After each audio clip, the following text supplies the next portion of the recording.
สวัสดีครับอาจารย์ครับผมครับ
Hello, everybody.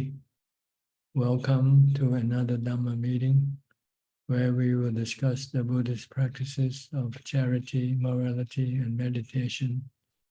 Everyone who is interested is welcome to join.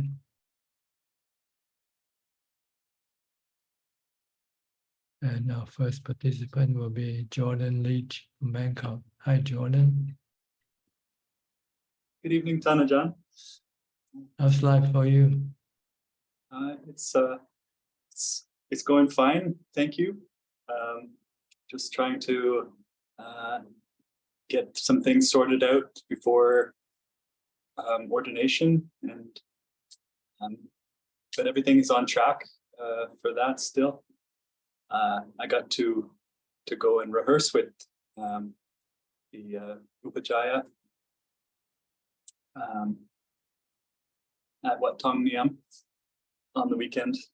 And, I've got the chanting memorized, so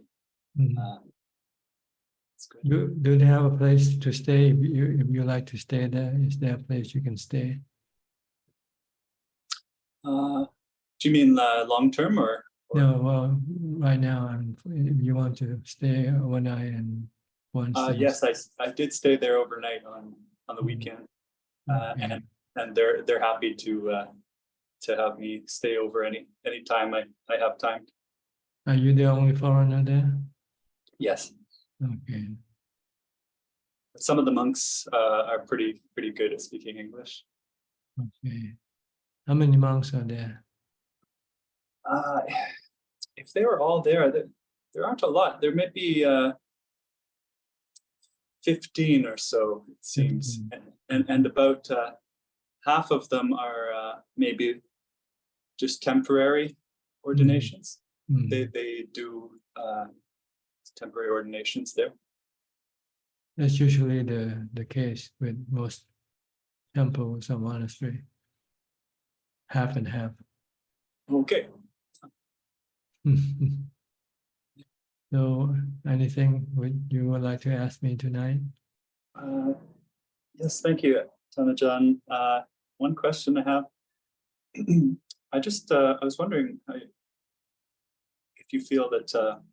Do you think that if most people, do you think that most people would be capable of developing apana samadhi if they can get themselves to make the effort to practice continuous mindfulness throughout the day and practice meditation? Do you think that's something that most people could get to?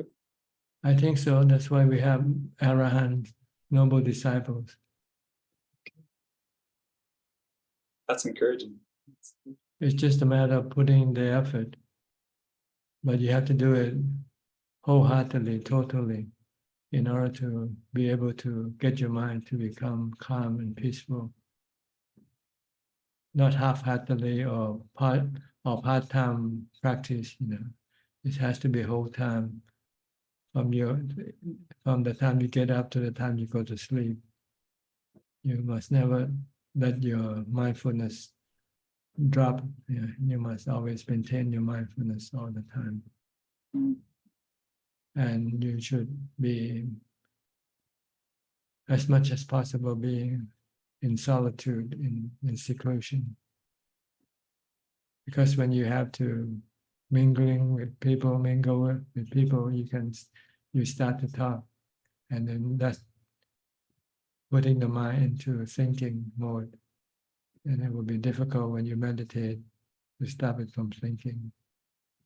So the Buddha discouraging mingling between practitioners.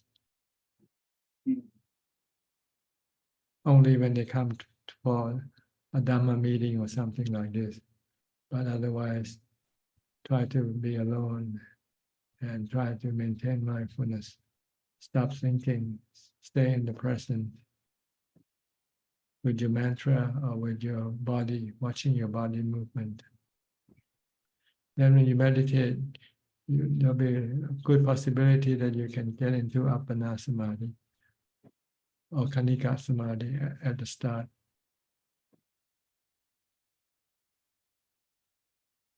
Okay, that's quite encouraging. Ajaan Mahabua, he said, during his first 6 years, he had to study the Pali scriptures. So he wasn't really a forest monastery, and he could only enter into jhana 3 times during the 6 years. Oh, wow. But you can.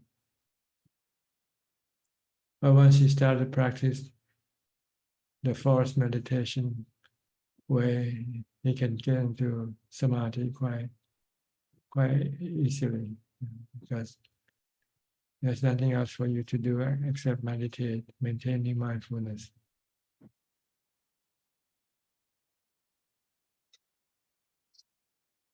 Okay, Okay, that makes sense. Thank you very much. is that it for today? Ajaan, do you feel that there's a difference do you have a different definition for awareness versus mindfulness? Well, the real word is sati in Pali, and you can, I don't know, maybe people define them differently. Mindfulness, carefulness, being, it's the same thing. Just to be able to watch your thoughts and stop them. Okay. That was my only other question. Thank you. Yeah, just the reason why you are mindful, you have to be mindful with a mantra. That's because when you recite the mantra, then you cannot go thinking about other things. So use the mantra to block your thinking. If you don't have a mantra, then you can think aimlessly. But if you have a mantra, or you have to keep watching your body activity, then you cannot go thinking about other things. You might be able to go, but at first, but if you you don't follow your thought, you keep following your body movement, then eventually your thought will stop.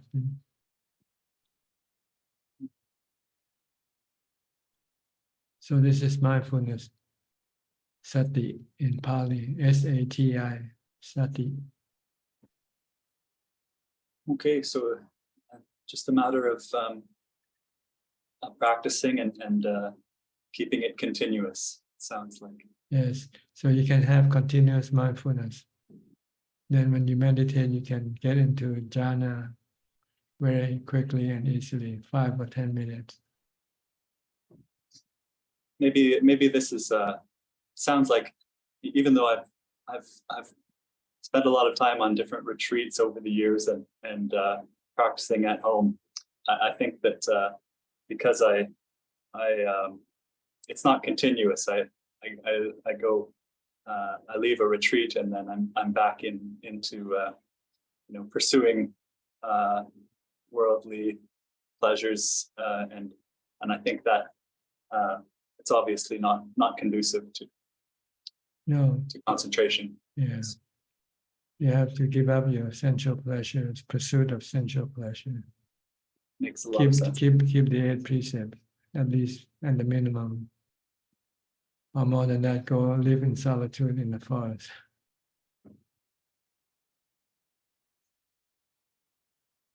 Okay, thank you, Ajaan. Looking forward to to having that opportunity, hopefully. But don't be too much concerned about it. Try to do your practice, and whether you get it or not, don't be discouraged. Things might take time. Like somebody said, you don't build Rome in one day. Okay. So it takes time. So the goal will come as long as I'm doing the practice And correctly. doing it correctly also. Okay, thank you. All right. Next, we'll go to Masha from Ohio. Where in Ohio are you in? I'm in Dayton, Dayton, Ohio. Ohio. Yeah, it's so good to be here. I was thinking about the instructions you gave me last week and, trying to follow those instructions. You said, perhaps my mind really isn't still. And that's why I get stuck in that concentration. So I've been working on that. And I did have one meditation where, I just wholeheartedly and consistently was following the breath. And, after a long, long, long time, the mind did become still. And I thought, oh, it wasn't like a wow moment, but occasionally over the years, I'll come to that stillness. And it's such a contrast, but it doesn't happen enough that sometimes I actually forget what the still mind is, but I'm going to continue to work on that. I think that's definitely what I need to do. And I'm also realizing that I don't have any right to the result. I can only just practice and not have the expectation and just keep watching whatever happens, just know whatever is happening. That's right. If you watch your breath, don't follow your breath in or out, just stay at the point of contact, at the tip of your nose or at the upper lips, somewhere there. That's where the wind will contact the body. Just keep focusing on the point of contact. Don't follow the breath in or out, because if you follow, then it means your mind is working. See? So it cannot be still. If you want it to be still, you have to fix it to something, like to a point of contact. Yes. And so I've been working on that, and it really is a struggle, because the minute you fix it at a point, then the mind wants to look at the abdomen rising and falling, or it wants to like follow the breath a little bit. And so I just have to wholeheartedly stick to the objective, as you're saying. Just it might take time. It might take time also. Yes. What can help you is you have to develop more mindfulness before you come to do meditation during your day. From the time you get up, do as much mindfulness as you can. Yes. Thank you. I will try. So no questions. I'm just gonna try to do what you say, and thank you so much for your guidance. Okay, you're welcome. Hope you succeed sooner or later. Sooner. Hopefully sooner. Okay. But don't anticipate or expect when you meditate. Just keep focusing on your meditation object. Okay. Thank you. All right. Next, Professor Ken from Biel, Switzerland. Good afternoon, Ajaan. How is your vacation? Okay, good. Yeah, just trying to get used to having more time again. It takes a few days to switch off, and I'm preparing for going to the temple next week for a few weeks. So I'm trying to practice more at home at the present time.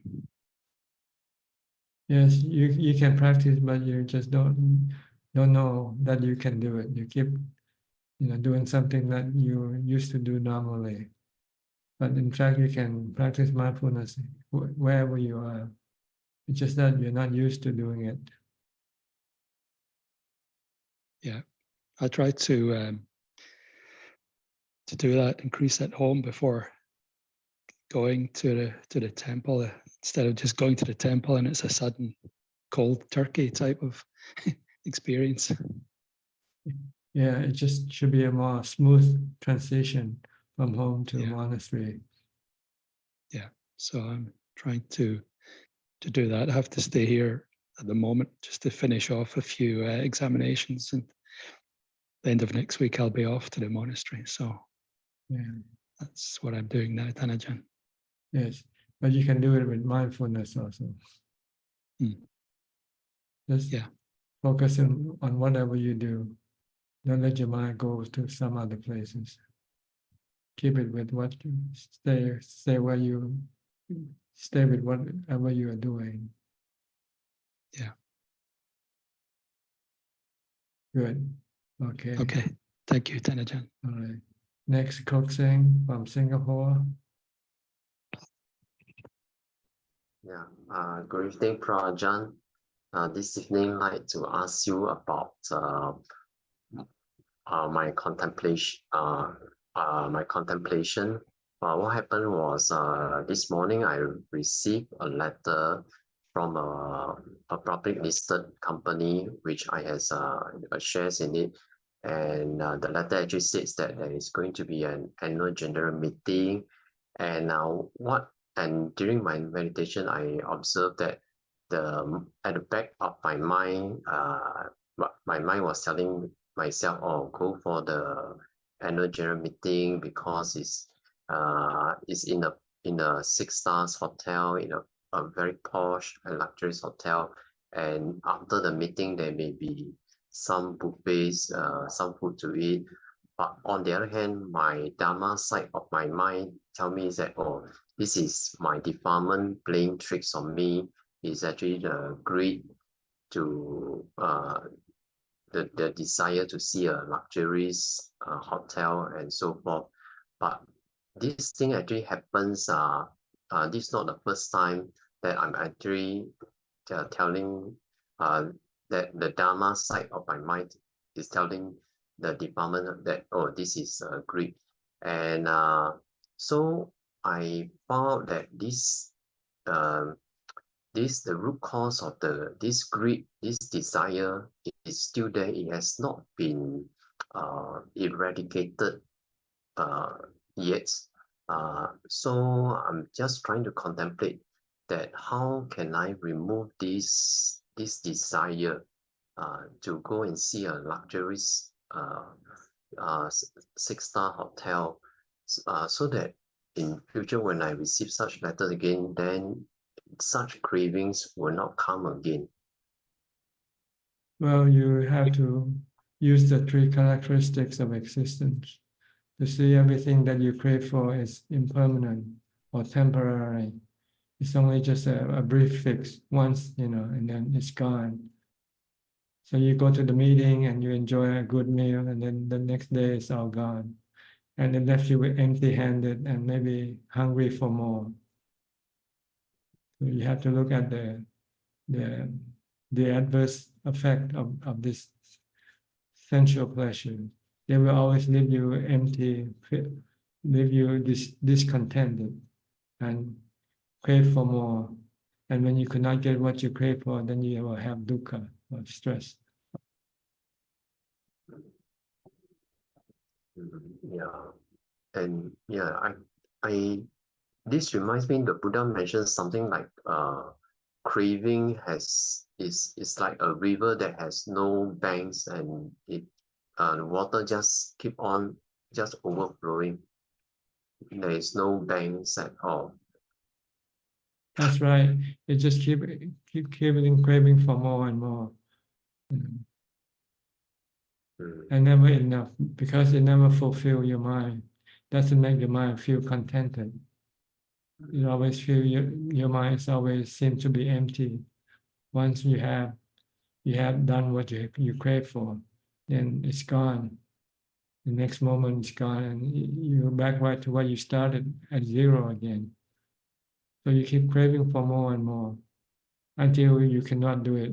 Eventually, your body will not be able to do what you crave for, and that's when you'll start to have depression, sadness, because you could not do anything to satisfy your craving. That's why people get sad, become sad when they could not do anything anymore because they are old or because they are sick. So this is what you have to think, to see that if you follow this path, this is what will happen eventually, sooner or later. One day your body will be incapacitated. Then what can you do? Once your body cannot do what you crave for, then you just run out of luck. You just have to live with nothing. And if you're not used to meditate, then you feel miserable when you cannot have essential pleasure.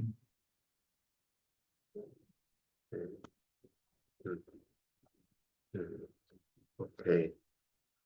That's the reason. That's the reason why the Buddha left the palace and became a monk, because he saw an old man, he saw a sick man, and a dead man, and a monk.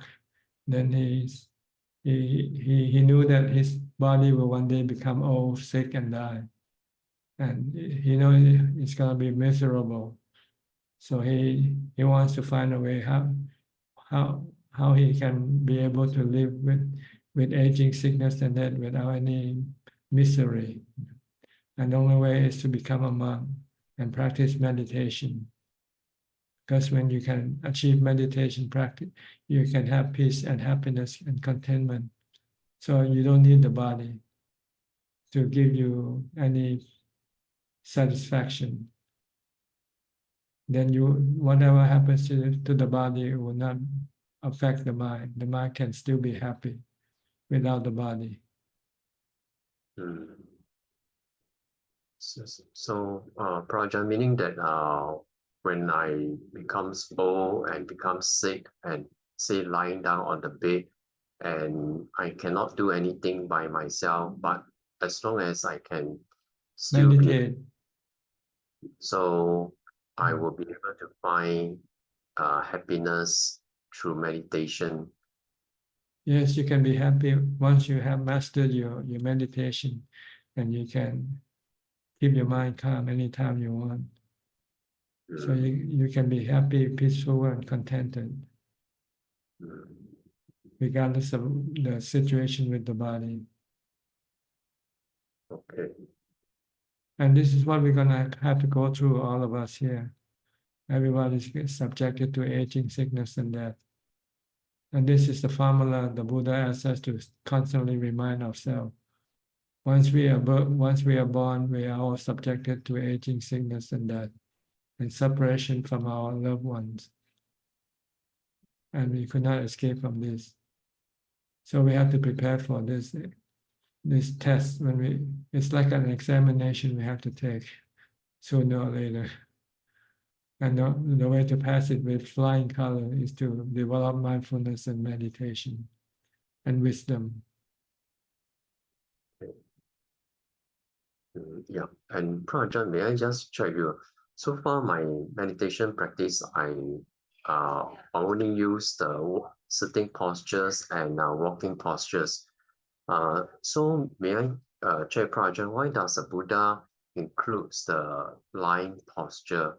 Is it because the Buddha, is it for when one ages and one is not able, no more mobile, one was lying down, let's say lying down on the bed and do the meditation in lying posture?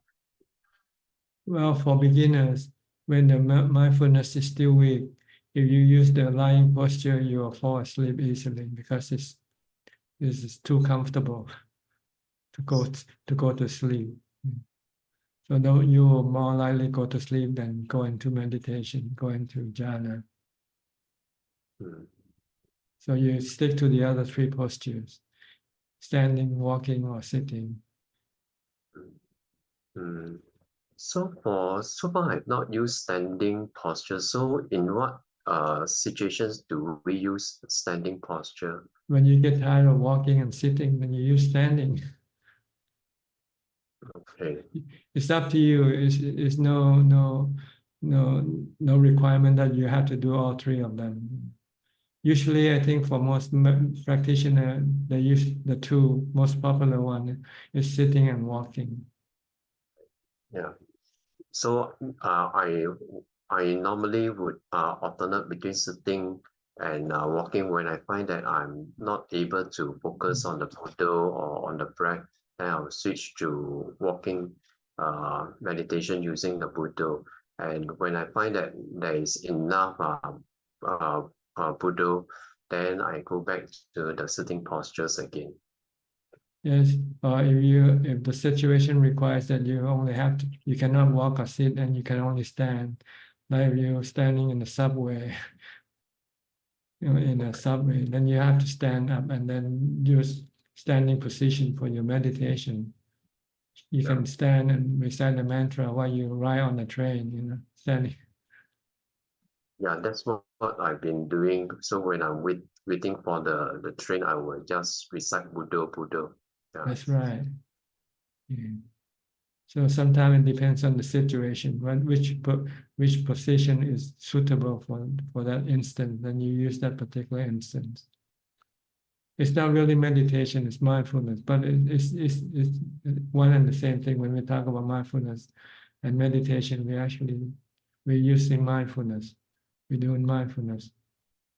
But to get the mind to become still, you need the sitting position. You want the body not to do anything or move, because when you have to move the body, it's the mind that has to do the work. I actually use Buddha when waiting for train so that the mind is occupied and so that the mind will not be looking around at the commuters or anything else. So I just to keep my mind occupied. Yes, it can help you keep your mind calm and not frustrated waiting for something. Yes. Okay, good. Thank you, Prajan. All right.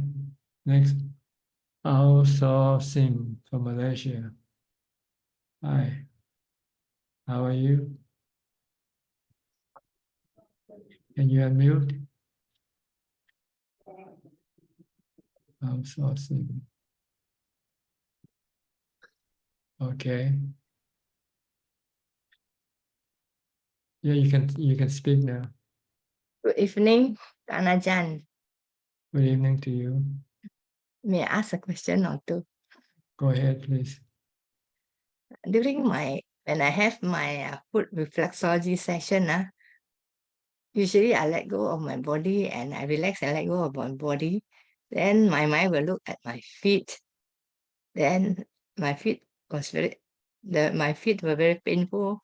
I don't feel the pain. I just watch the feet as if the feet were not mine.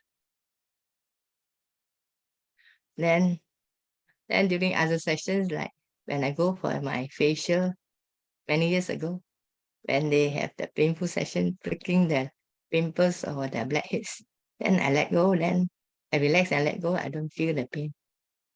Is this difference between physical and mental pain? No, you leave the physical pain alone. Mm. Don't react to the physical pain. Sometimes we have aversion when we have the physical pain, and that's causing us stress in the mind. We can prevent this stress by not reacting to the physical pain, just merely observing or merely knowing the physical pain. I And watch the pain. if you could not stop the mind from reacting, then you need to use the mantra to stop it from reacting. Like keep reciting Bhutto, Bhutto, Bhutto, Bhutto. I usually relax and let go of my body. I don't feel the pain at all. If you can let go, then there's no need to use the mantra. But for some people, they cannot yet let go. They still want to get rid of the physical pain. then they have to use the mantra to pull the mind back from the physical pain. Okay. Okay. My second question is, normally the mindfulness can help our meditation, but our meditation also can support our mindfulness, right? No? Because after a good sitting, I get up, my mindfulness become automatic. Can both help each other, right? Well, it's the same thing. When you meditate, you use mindfulness also. It's mindfulness all the time, but sometimes we just differentiate. When we're sitting, we say we are meditating. When we're not sitting, we are developing mindfulness. But we're actually developing mindfulness at all postures. And the reason why we sit is because sitting is the best position for you to get into jhana,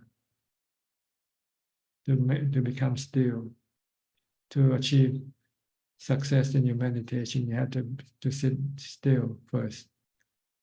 The body has to be still first before the mind can be still. But when you're doing things, you don't want to meditate also. But we don't call meditate, we just call being mindful, which is the same thing as being meditating. When you're sitting, you're being mindful of your breath. Let's see. Normally, we can use both. Like when I sometimes walking, I use Budo. Then when I do my household chores, I'll observe my bodily action. So can combine. Yes, you can do some. combine or you can alternate. Sometimes Yeah. you might get tired of reciting Bhutto, and then you just keep watching what your body is doing. But you always have to keep watching your body anyway. If you don't, then you might doing things wrong. So you always have to be watchful of your body action. But sometimes you need the mantra to also bring the mind to stay with the body action. Sometimes you might be working, then your mind might run away and think about the past or think about the future. So you want to bring it back. So sometimes you might need to use the mantra also. Normally morning mindfulness is very strong because I'm alone. Then I can follow very closely. But after going for exercise and talking with people, I come back. The mindfulness is not that strong. That's right. Yeah. Because you become involved with people and things, then you have to think. Then your mind start to run all over the place instead of being focused on one thing or one point. It keeps going to many different things at the same time. So it's in action. When the mind is in action, it can become restless and agitated eventually.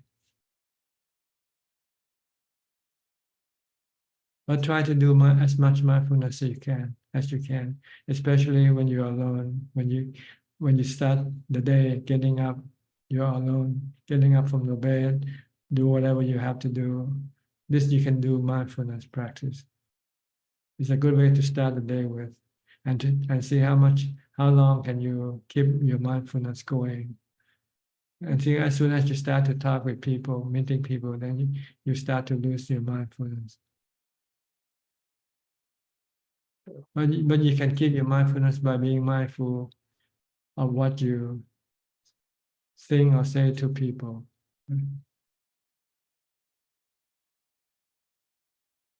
That's right. Sometimes when people say something, complain about others, I just hear what they say and then I don't answer. Yeah, just listen I listen and to answer. and reply as little as possible. Okay, Okay, thank you. you're welcome. Ajaan. Next, Alfredo from Sao Paulo. Hi, Alfredo. Are you cold today? I want Mhm. a little. A little, huh? Okay. Yes. My practice is okay. Good. Mindfulness all day long. Yes. Mhm. You can do this I alone did. because you live alone. It's easy for you to do it, right? Oh, yes, yes, Mhm. yes. Uh, uh, I don't happy all day, né, Bante? Às vezes I feel lonely, né? It's not good, né, Bante? It's difficult too. When you feel lonely, that's because you have cravings, craving for company. When you don't have Yes. company, you start to feel lonely. So you have to Yes. meditate. You have to stop thinking about people or company you want to have. Yes. But, Yes. but the mind is very quick though. The craving is very quick and can come very quickly without any warning. Yes. So you have to be constantly mindful or alert for the craving. As soon you feel lonely, you have to start reciting the mantra, Bhutto, Bhutto, Bhutto. Yes. Then the feeling of loneliness can disappear once you start reciting the mantra. Yes.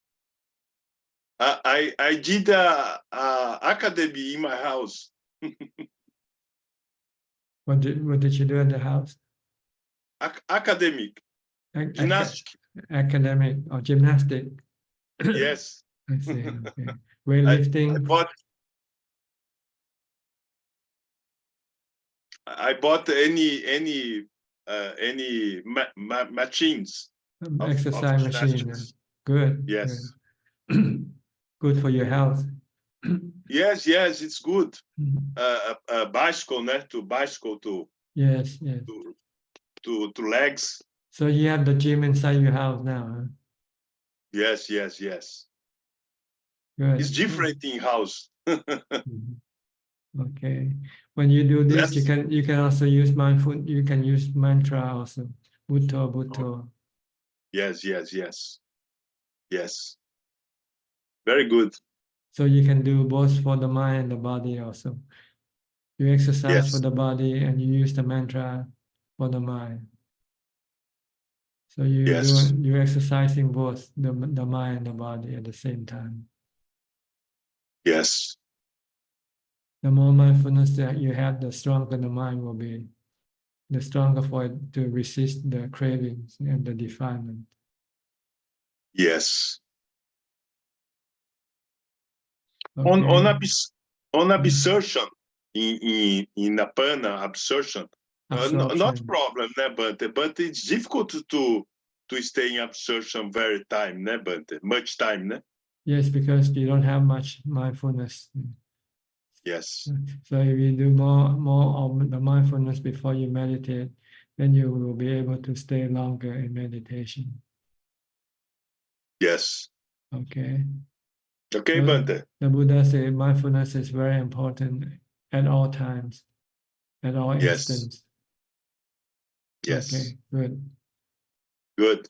All right, I'll go to Ramya and Anura from New Zealand. Yeah, good evening, Ajaan. Yeah. Must be early in the morning for you, huh? Yeah, just 1:40 in the morning. 1:40. It's cold winter days. This is Okay. Yeah. It's a good discussion on mindfulness, Ajaan. So is it correct to say that if someone is forgetful, that means he lacks That's mindfulness. That's right. You get Alzheimer because you forget. You're not mindful with whatever you do, or mindful of the time that you are in. So you don't know where you are. You let your mind just run away from the present.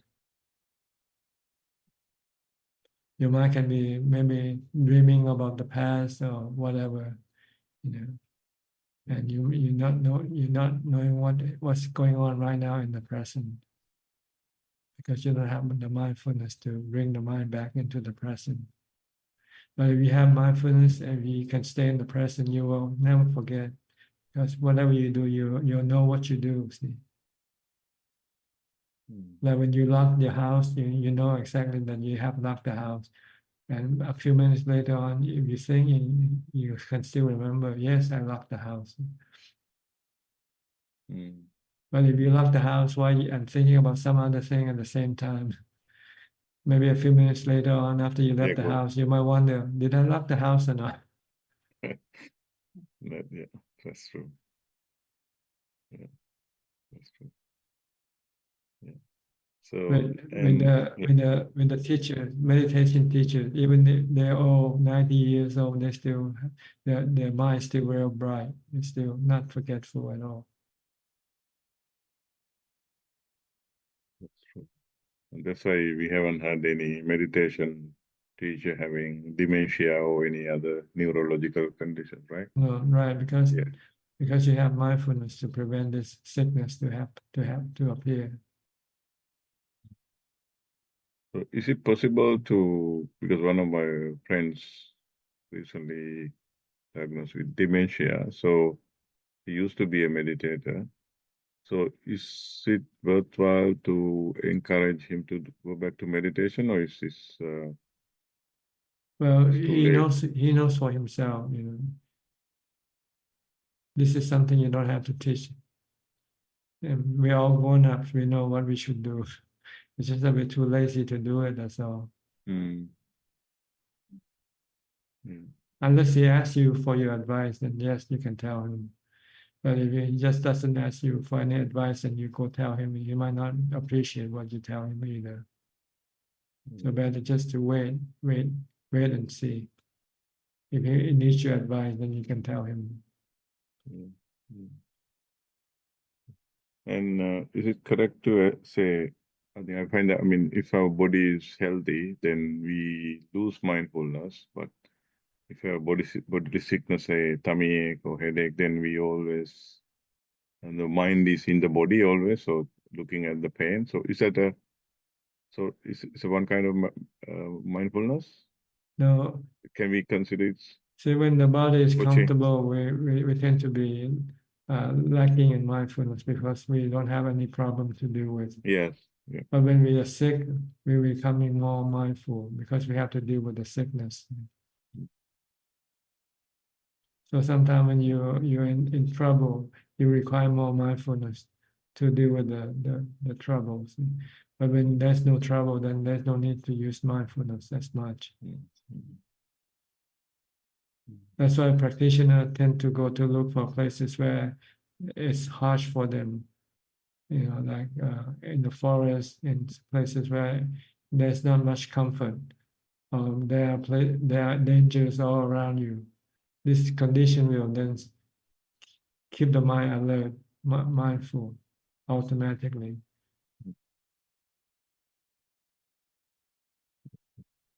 But when you're in a safe place, like in your house, then you don't feel I need to be alert or mindful, because you know there's nothing to come and hurt you. But when you're outside, then you're becoming more mindful because you don't know who or what's gonna do something to you or not.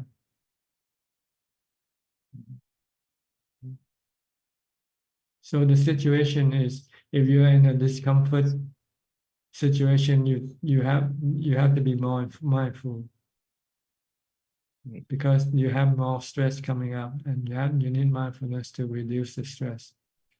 But when you're in a comfort zone, then there's not much stress for you to deal with. So you don't need any much mindfulness to do it, to deal with your stress. But if you're a practitioner, you know that sooner or later in the future you might have to run into some discomfort situation, and you want to deal with it now, learning how to deal with it before you get into the real situation.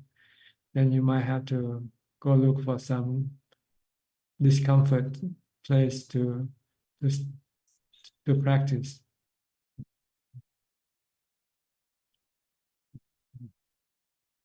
Like when we meditate and we sit until the body starts to become painful, and instead of getting up, we want to push, we want to continue on and try to see if we can use the mind, teach the mind to adapt, to stop the aversion to the painful feeling. Because if we can stop the mind from being averting this painful feeling, then we can live with the painful feeling without any stress. The stress comes from our aversion for the painful feeling. then we can live with a painful feeling. And when next time in the future, when we get sick, the painful on the body will not cause us any stress. And we don't even need to use painkillers either. We don't need to have to take painkillers because the mind is calm and peaceful and can deal with the pain, can handle the pain, can take the pain.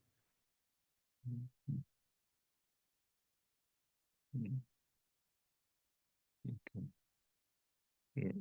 Does this answer your question about? Yeah, that's clear. Yeah. Thank you, Ajaan. Very question. Yeah.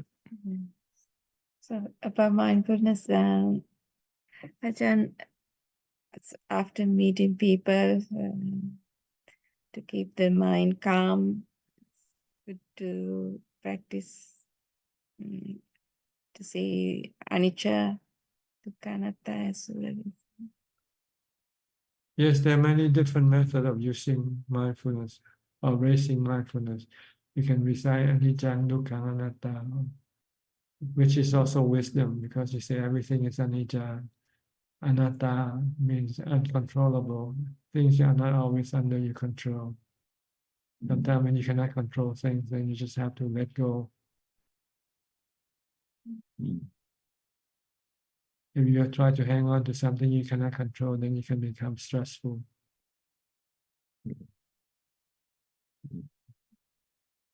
So when you recite anicca, dukkha, anatta, you are also using mindfulness and wisdom together at the same time. Thank you. Okay, thank you, Ajaan. Okay, Thank we'll you. go to Oregon now with Steph. How are you today? Good. How are you? Okay, what time is it in Oregon? 6:45 a.m. 6:45. Early bird. Yes. Huh? Okay, anything? No, just really happy to be here. Thank you. Okay, I'll go to Ninh. She's in Wat Yan. Hi, Ninh. Yeah. Good evening, Ajahn. Okay, how's your internet connection? Good, huh? Okay. Yeah. Yeah. Okay. This is good. Can you hear me, Yes. Ajahn? Yes. Yes. Thank you, Ajahn, for welcoming me in Wat Yan. Today is the third day of my stay in Wat Yan. The first 2 days, I still cannot adapt with the fan, the fan. The fan. But this morning, Ajahn said that I should be friend with nature. I should be friend with nature, with the wind. And this evening in chanting hall, when start raining, I feel my heavy headache disappear, and I can get my concentration back on track. While others did chanting, I keep on meditating and I can watch the beginning and the end of my breath very, very well. And that is the time when my head becomes warm and light and the headache disappear. So thank you. Today my mindfulness become more stronger to resist craving for the air condition that I used to live with. Thank you for the advice this morning that I should be friend with the nature. And try to live with nature. Try to live with nature. Yeah, this evening I can conquer my craving for air condition. I don't want to be painful for craving for that sensual pleasure. That's why, yeah, this evening I'm very happy. And also thank you for the ice, because I can find the ice container always full in Kuti. So I can drink ice every every time I want. That's actually that maybe that is the other one of my craving, because I drink ice every day in my house. But yeah, today I'm very happy because I can live with the fan now. With the fan, I can live with the fan, and it's okay. I will get used to, and I'm now very healthy and don't get headache anymore. So Okay. this is because of the mindfulness that Ajaan said, that if we have mindfulness, so we can resist the craving for all the sensual pleasure. Thank you, Ajaan. Okay. Keep meditating. Keep developing mindfulness. Okay. Yeah, And try sure. to live with whatever you have or you get. You know, try not to change nature. Try to live with nature. Try to live with the hot, the heat, the cold, or whatever that comes along. Yeah, thank you. I love the place. I love the place, and also the hospitality. Thank you for the hospitality and for the advice. Every time I want to ask Ajaan, Ajaan always give the advice in the morning after breakfast. That's why I'm very thankful. I will spend my time wisely, and I will practice seriously, and I will keep on meditating here because that is the purpose I come here. Okay, Yeah. good. Yeah, thank you, Ajaan. All right. Next, we'll go to Philip from Malaysia. Hi, Philip. Hi, Ajaan. Good Ajaan. I hope you're doing well. I'm just happy to be listening in. Okay. Yeah, I don't have any. Actually, maybe I have actually one question. Since we're on mindfulness, often I hear some meditators talking. They've been practicing for many years. That they don't experience anything or they don't feel anything. Is it possible that some people maybe they go through their whole life practicing without even reaching the jhana stage? Possibly, it's not easy to get into the jhana state unless you are a monastic or somebody who lives in, devoted your whole life to this meditation practice. If you still have to do other things together at the same time, then it's not easy for anybody to get into jhana that way. Okay. Yeah. But there are some exceptions to the rules also. Some people who might have developed strong mindfulness in the past, they might be able to meditate and get into jhana in 5 minutes, or not even meditating. They're just simply sitting alone, and not thinking. Then suddenly the mind enters into jhana, like the Buddha when he was young. One day he was sitting under a tree alone, and all his servants, they went to do some other work, left him alone. And when there's nobody around him, his mind suddenly entered into jhana.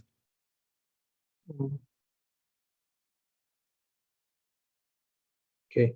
But if this doesn't happen, then it means you don't have enough jhana. So you have to keep enough mindfulness. So you have to keep working on your mindfulness. Okay. Thank you, Next, Ajaan. Samanji from Sri Lanka. Hello, Ajaan. How are you? Good. Any question tonight? Yes, I have about 10 questions. Okay, sure. Yeah. Go ahead. Now, when we practice mindfulness throughout our day, we stay attentive to whatever we are doing. Like, do we need to reflect how well we maintained mindfulness at the end of the day? Whether we did it? No need to really, because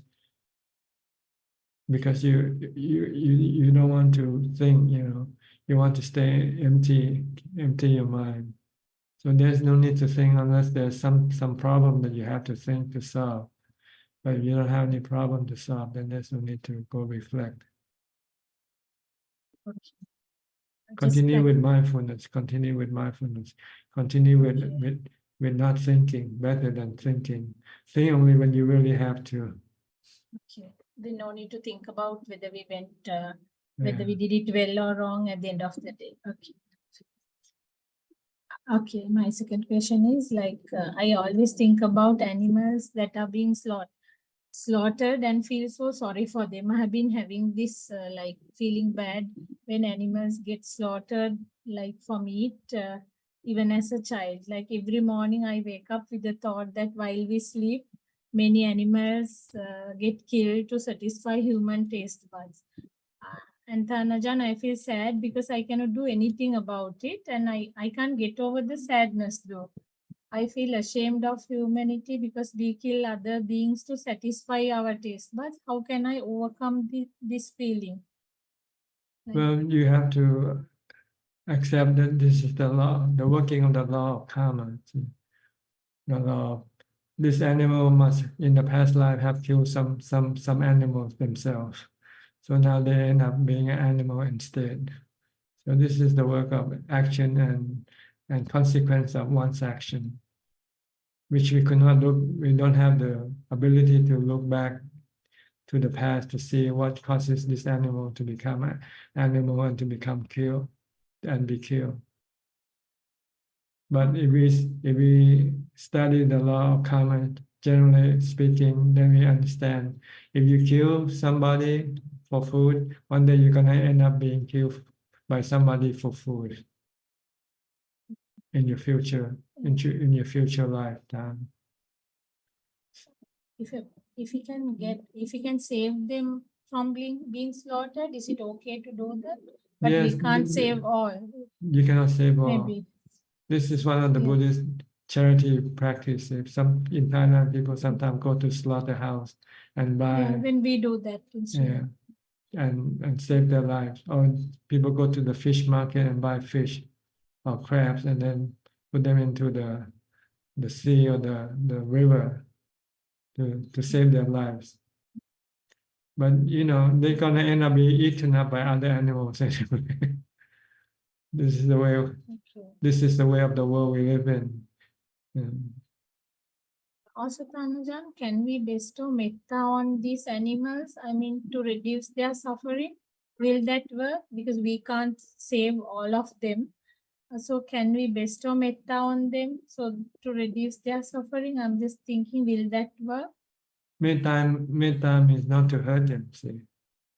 But you cannot stop other people from hurting animals. No, just metta, just bestow metta on them. Like, what do you mean metta? What do you mean metta? Like thinking, no, kind of bestow metta on them, like to think and wish that they will feel less pain. They'll undergo less suffering at the time of their death or something. So we can't do anything to help them. You have to do the That's action. their karma. Yes, you have to do the action to show your metta, not just thinking about it. Okay. Okay. And also my next question is also related to this metta thought, I mean, about loving kindness, Tanajan. Can we change another person's negative behavior and harsh treatment towards us only through cultivating absolute metta thoughts towards that person? In other words, can bestowing 100% metta on someone make that person's behavior towards us completely change? Well, there is no fixed formula here.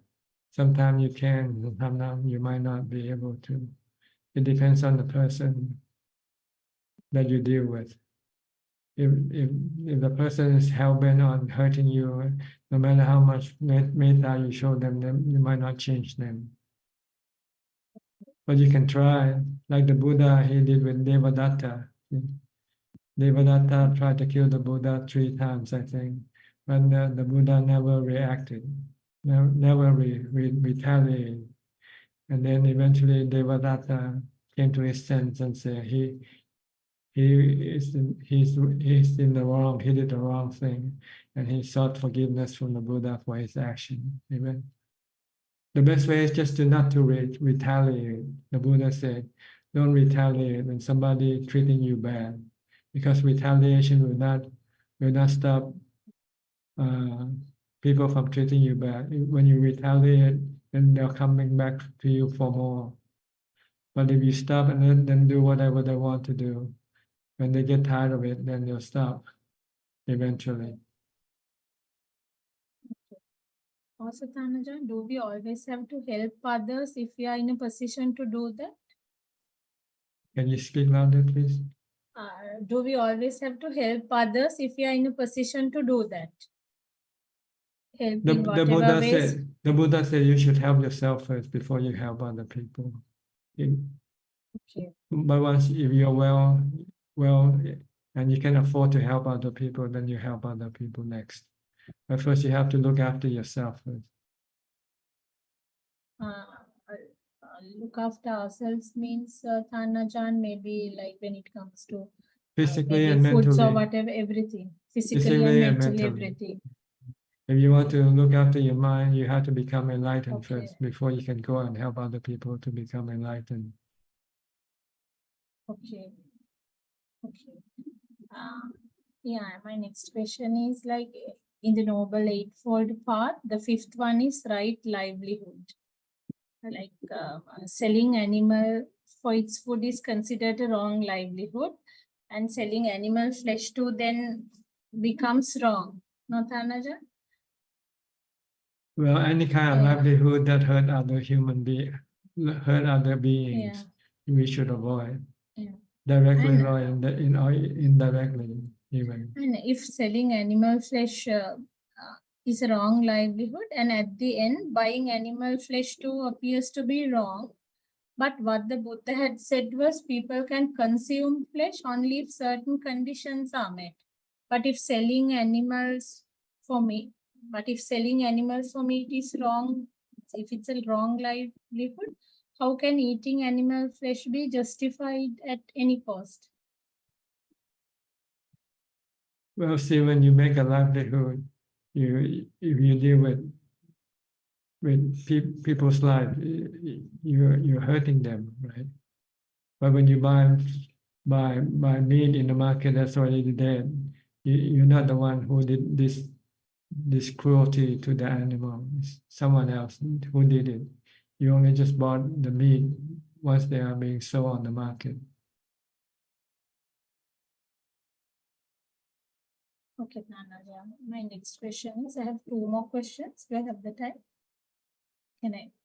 No, go ahead. Yeah. The Buddha advised kings during his time. Buddha advised the kings only when they sought his advice, and he did not interfere with matters of governance. Why is that? Why didn't he always guide them in the correct path? Can you repeat the question again? I mean, during Buddha's times, he only advised kings. He advised kings only when they sought his advice. But he never interfered with matters of governance. Why did he follow this method? Why didn't he directly advise kings or others when it comes to matters of governance? Because he doesn't want to interfere in the affair of the world, but he can give advice if someone seeks for his advice. Okay. Otherwise, whatever wrong that happens outside, the Buddha will not interfere. Well, the Buddha look at everything as anatta, so Okay. he let things be. But if someone wants to seek his advice, then he give it. Even teaching the Dhamma, he doesn't go and teach people who doesn't want to listen to his Dhamma talk. Unless they are ready to listen. Yeah, if they're not ready to listen, then it's useless because they won't listen, or if they listen, they won't take up the practice anyway. Okay. And Thanajan, my last question is like, how can we handle subtle forms of discrimination, gender-based discrimination, using Buddha's teachings, maybe at the workplace or at home or in the society? Just look at everything like you look at the weather. Can you control the weather? Can you prevent the weather from raining or from snowing or from sun shining? This is the same way with people. You cannot control people's action. Let them do whatever they do. Just try to Then they'll keep stay away on. from them. That's all. Okay, Dhammatalk. If they hurt you, try to stay away from them. It's like when the rain hurts you, you stay away from the rain, you know, if you can. But if you cannot stay away from the rain, then you just have to get wet. Sometimes you cannot avoid bad people, then you just have to accept. This is part of being born. See, the Buddha said, once you're being born, you're subjected to things that you don't like to meet, like aging, sickness, and death, or separation from the ones you love, meeting things that you don't like, or people you don't like. But you can you can teach your mind to rise above these things by being calm and not reacting to them. Let them be. Our problem is we try to change people when we don't like them. We want to change them to conform to our liking, see? And sometimes we cannot do it. Okay. So the best way is just to leave people alone, leave things alone. Treat everything like nature. Everything is work of nature. Sometimes it's difficult, like when it affects our work, however much we try, Dhammatalk, to stay calm. Because you don't see the stress that you're creating for yourself yet. Okay. Okay. Okay, Dhammatalk. Once you don't Yeah. react and leave things alone, you feel peaceful and calm. Then you can see the difference when you try to react and not reacting. See? And then eventually you'll come to the decision it's better not to react. When you not react, not try to change things, then your mind remain peaceful and calm. But when you try to react or change things, then you can become stressful. The Buddha says this is dukkha. From your craving or your desire to change people or things, when you cannot change them. If you can change them, then yes, go ahead. If they come and ask for your advice, whether doing this thing is good or bad, then you can tell them. Okay. That's all for today, Dhammatalk. Okay. Nice talking to you. Thank you. Yeah, nice Yeah. talking to you. And yeah, don't hesitate anytime you have more questions, Yeah. just come back in, Sure. okay? Okay, thank you. All right. Yeah. Next, we go to Bangkok with B. Ravin. B. Hi, Prajan. Good evening. Okay. Hope you're doing well. Yes. Prajan, just on the topic of, just letting everything be the force of nature, I was just reflecting that I find it quite difficult to manage because, when we deal with people, we deal with so many different types of people. And I try to find a middle way where I use moderation, where I try and ignore as much as possible. And I think that does help me. But in a few cases, sometimes we have to intervene or interject a certain person of their actions. And sometimes conflict is unavoidable. So is my understanding correct that as long as I remain in the normal sensual realm, not becoming a monk or becoming a practitioner, this sort of conflict is unavoidable? It can only be reduced, but not completely unavoidable. Well, I don't know. You have to prove it for yourself, I guess.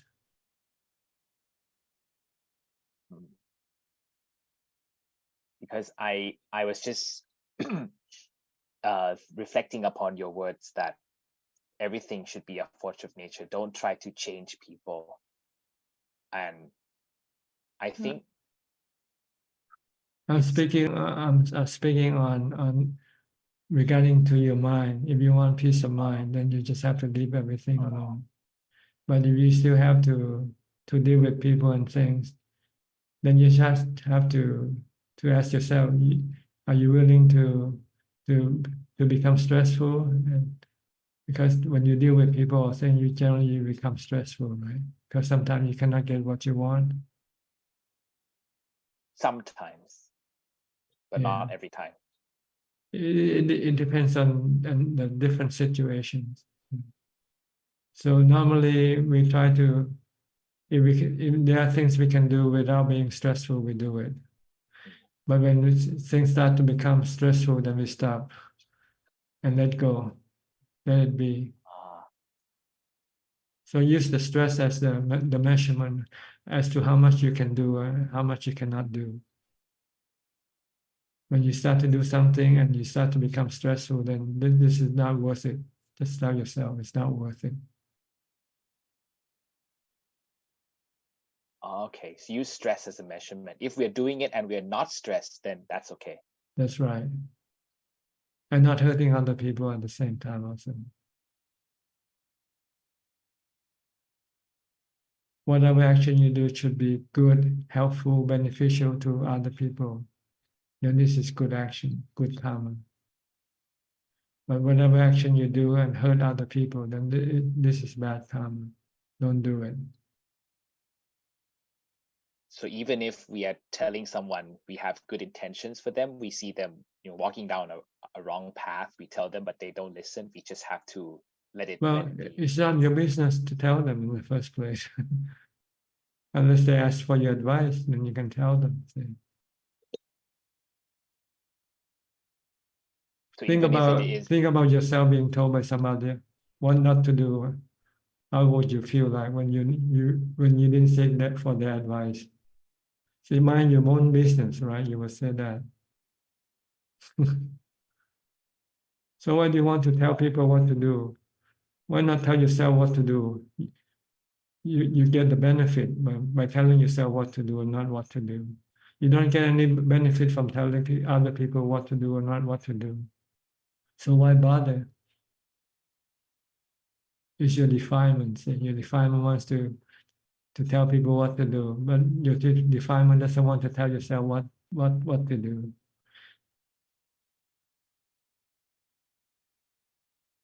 So just move everything to myself. Just ignore everything else. Focus on Improving yourself. How to improve myself. Improve yourself and do yourself. Make yourself free from stress first of all. Then you can help other people by watching your mind, whether it's causing you any stress or not. If it causes you any stress, then you should just reduce your action or stop entirely if you have to. Yes, I usually try and reflect. If I start to feel it's not worth my effort, then I just let it go. And I find it much easier as well because I don't have to stress about things beyond my control. And you have to also see if your action is welcome or not.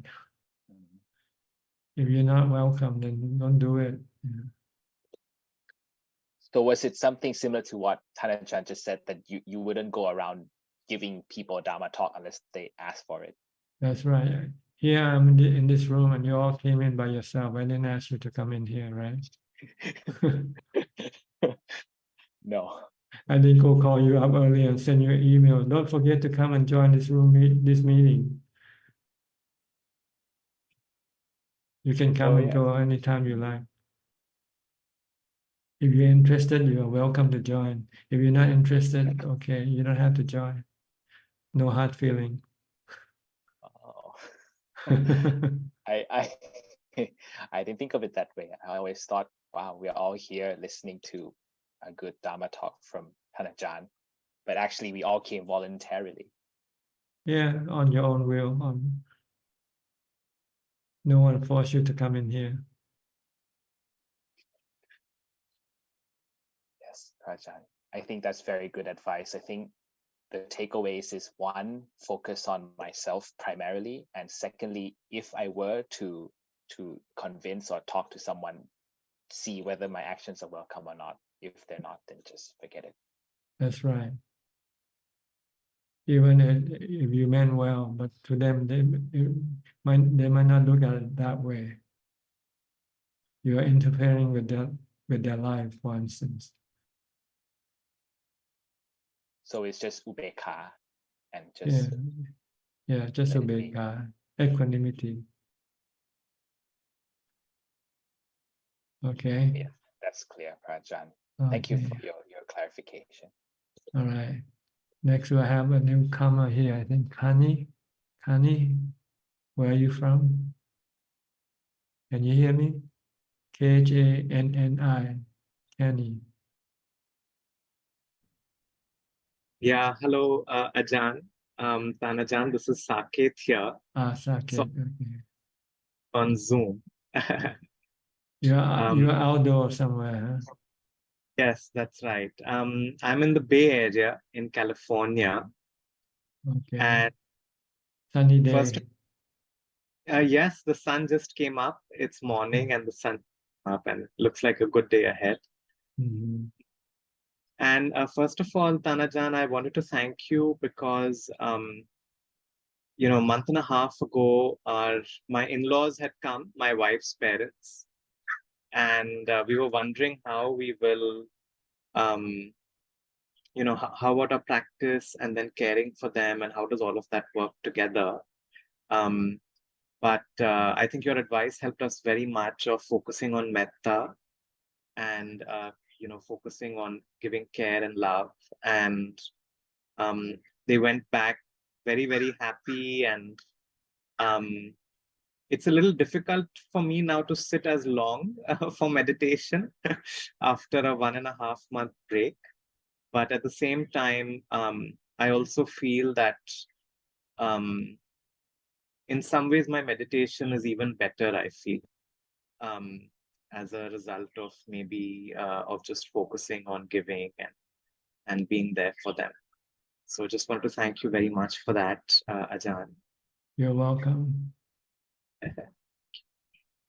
Thank you, Ajaan, for all the help and support that you've been giving us. I have a question regarding one of the fetters for stream entry, which is the religious beliefs and rituals. And I was trying to understand what it means and why is it a fetter and how to get rid of it.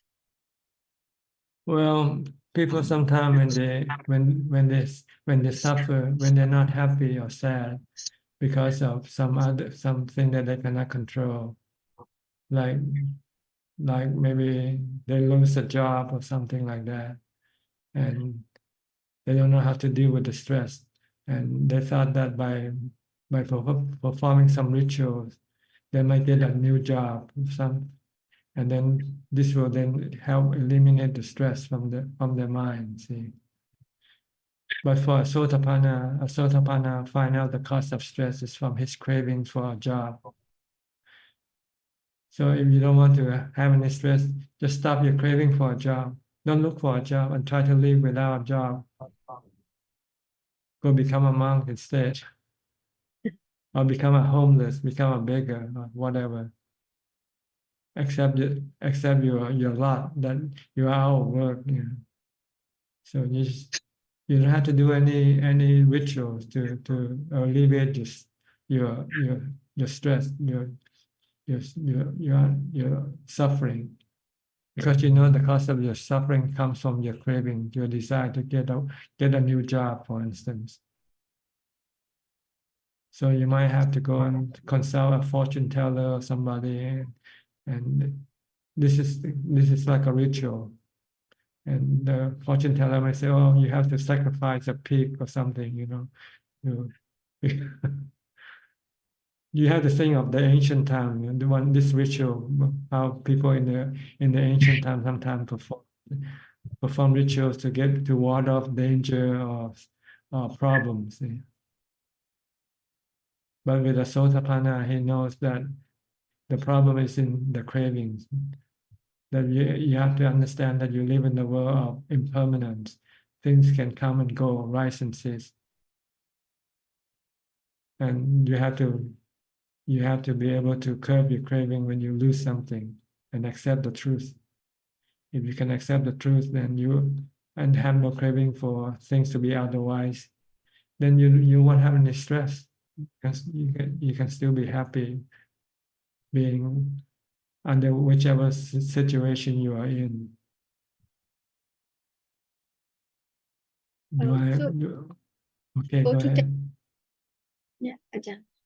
So I was asking, like, many times people go to temple and they say, okay, God, I wanted to pray to you, but please help me with this situation.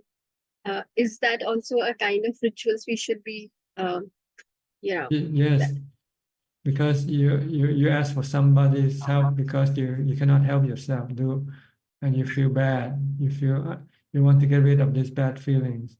So you hope maybe somebody can help you with this. But the truth is the bad feeling arises from your desire to, your craving or desire for something that you lose or something that you don't have. See? And you cannot get it by yourself. So you have to rely on some other supernatural source, like God or somebody.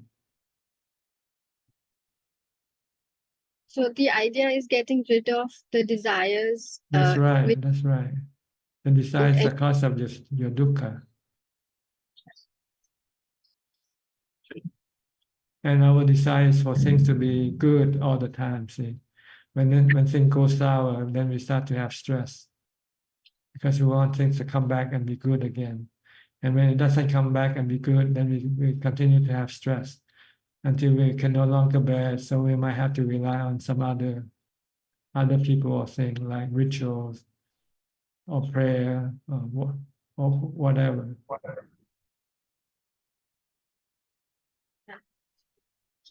that makes it clear. Thank you. Thank you, Ajahn. Yeah. So yeah, Sotapanna see anicca in everything that in the world, especially the things like money, wealth, and fame and happiness. These are all anicca in the eyes of a Sotapanna. They come and go, they rise and cease. So when a Sotapanna loses something, he accepts the truth that we don't always have it all the time. Happiness doesn't last forever. You're happy today and tomorrow you can be sad. Then a few days later you can be happy again. So you look at it as anatta, as a work of nature, something that you cannot always control. But you can control your craving and your desire and teach your mind to accept things as they come, as they are. And when you can accept the good and the bad at the same time, then you won't have any stress. You won't have any bad feelings. So you don't need to go and do any rituals to make you feel good. Correct, Ajahn. So many times I feel like I'm happy, and then there is a moment of sadness, and I'm like, why am I sad? Because I have everything that I need. There's nothing much I need. Everything is peaceful, relaxed. But then something I can't figure out why I'm sad. But then after some time, I become normal, and then after some time, I become happy. So it just comes and goes and comes and goes. And I'm like, these days I just keep observing, and Yes, that's all. if you could not find the source of your anxiety or worry, then you just have to accept that things are like this. Things come and go, rise and cease. Sometimes things go better, sometimes things go badly. This is the way things work in life. So if we can accept the change of things, then you won't feel any sad or bad.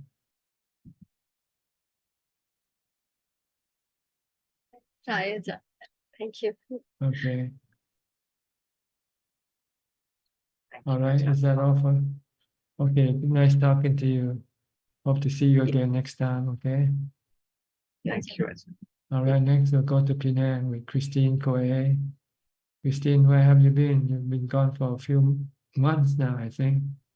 I have no homework, so after I got homework to submit to Tanajan, so I come back. What did you do? I just came back 2 weeks from monastery with 8 precepts. I see. Good. Did you enjoy it? Very well, very well. It's just like wow from Tan Ajahn say the result. Mhm. Okay, good. You should go back, do more then. Yeah, because when I was there, I contemplate a lot of Dharma. It just come in, I mean, here and there. So first of all, I contemplate on the food, then how disgusting, then I stop, then I contemplate on the hardness, softness, or the watery. Then when when I take the food, then I can see, the feeling is totally anicca when I put into the mouth. Then when I really I into the walking meditation, the result, then I see the cessation of the sankhara. Then I know this is anicca. Then I see dukkha and anatta. Of course, it's very short of the mindfulness. Then I feel this is very happy. Then I feel, oh, the five khandhas is really burden me. Okay. Your sound is off. I could not hear you. Okay, you're back now. You cannot hear me. Now I can. Now I can. Yes, not before. Oh, I'm sorry. Maybe I stay closer now, can? Yes, can hear you well. I repeat again. I said because when I'm doing walking meditation, then I see the cessation of my sankhara. Then I can see the peacefulness because the cessation of the beginning is like anicca. It's very, very fast for my thought. So the sankhara is subside. Then I see, oh, the feeling of my wandering thoughts follow me many, many years over the decades. So I can stop the thought. Then I see, Okay. oh, this is out of my control. It's like, oh, this is anatta. So I Mhm. feel, oh, this is Dhamma. Yes, you understand anicca, anatta, how things work. Yeah. How it goes, anicca, dukkha, anatta. So all is because of the sankhara. So I can stop and I know, oh, this is so burdened. This is Dhamma. Then I feel very, very, very happy and peaceful. Okay, good. You have Yeah. to be constantly looking at everything as anicca and anatta. Everything keeps changing all the time, and anatta you cannot control them. Yeah. But you can live with them. You can live with the change. You can live with whatever happens. Okay. In order to do this, you have to do a lot of mindfulness and meditation to stop your mind from reacting to things. Instead of reacting, accepting, teach the mind to accept rather than react. To accept everything that comes, good or bad, right or wrong, hot or cold. Just accept. Then there will be no problem. It's only when you don't want to accept, that's when you start to have problems. Right? Okay, good. So I hope that I can continue and the abbot has also say come back and practice. Yes, good. Go back as much as possible. Yes, It's sir. good for Yes, your sir. mind. It's good for your mind. Yes, then I feel wow, so happy and so light because without all the sankhara. Yeah, because you stop reacting and you start to accept things instead. Yes. Then now I really understand what is mindfulness. It's so powerful and so light and so happy. Okay, good to hear that. Keep Yes. it up. Don't lose Yes. it. Yes. You have to keep doing it, or else when you stop, you'll lose it in a few days. You'll lose it. Yes, and one of the Machi told me is like when the wheel keep turning so until one day I will lose it, like the Dhamma wheel is like keep on turning the wheel. Mhm. Yeah, this is wisdom. It's turning on the wheel of wisdom. Your mind starts to think in terms of wisdom now, rather than delusion. Before you used to think in things in terms of self, me, my, and myself. Now you you start to look in terms of anicca and anatta instead, no self. Yes, sir, I will continue practicing. Thank you so much for your encouragement. Okay, you're welcome. Thank you. Next we'll go to Trevor from Toronto. Jordan already came in early. Did you see him on the screen? Yes, I did, Ajaan. Thank you. Good morning. Good evening. Yes. Yes, it's always good to see Jordan looking so well and happy, and yeah. I know he's been busy wrapping up his course there with the language school. It's quite an intense program of study, and I hope he finishes that up and has some time to rest and get some energy back. And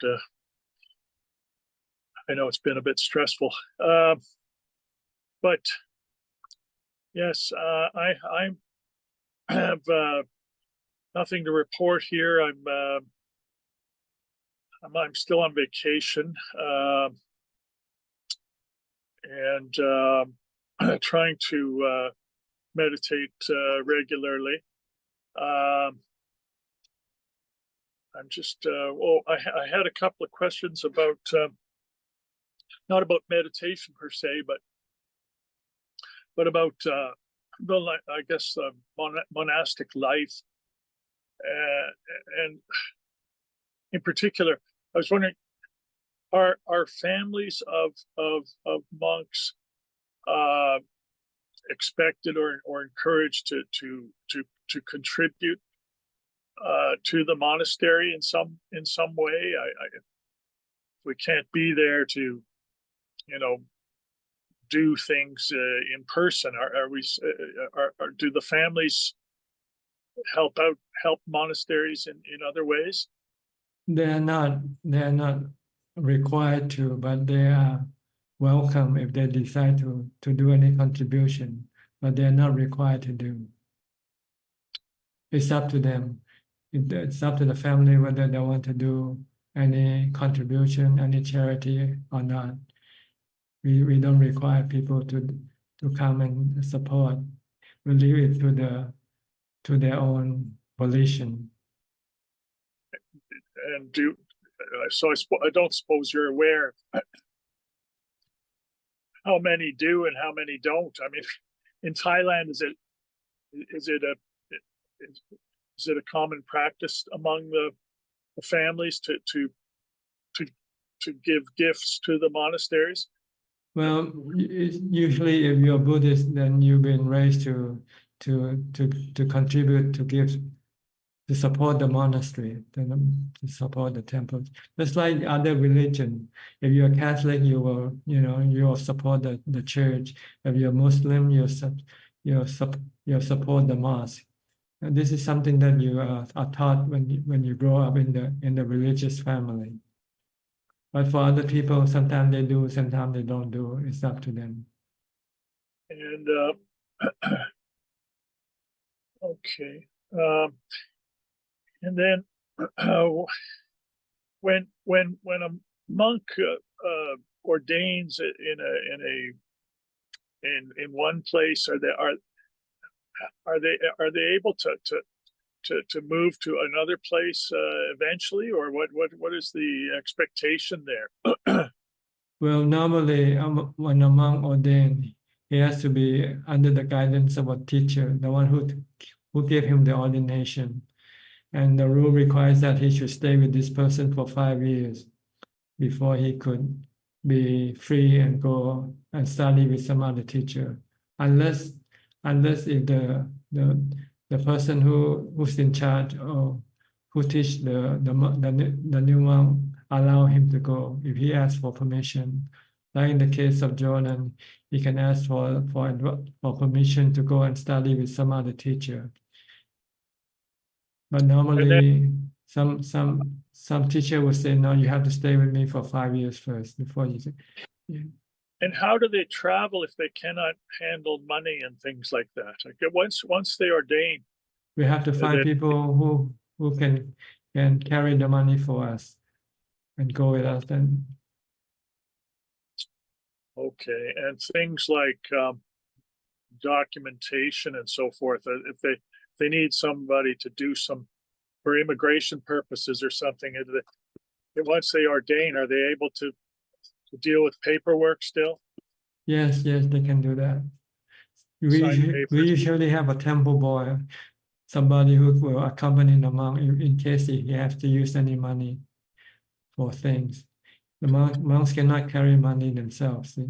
So we have to have somebody to carry the money for us, like to pay for taxi or to pay for documents or whatever.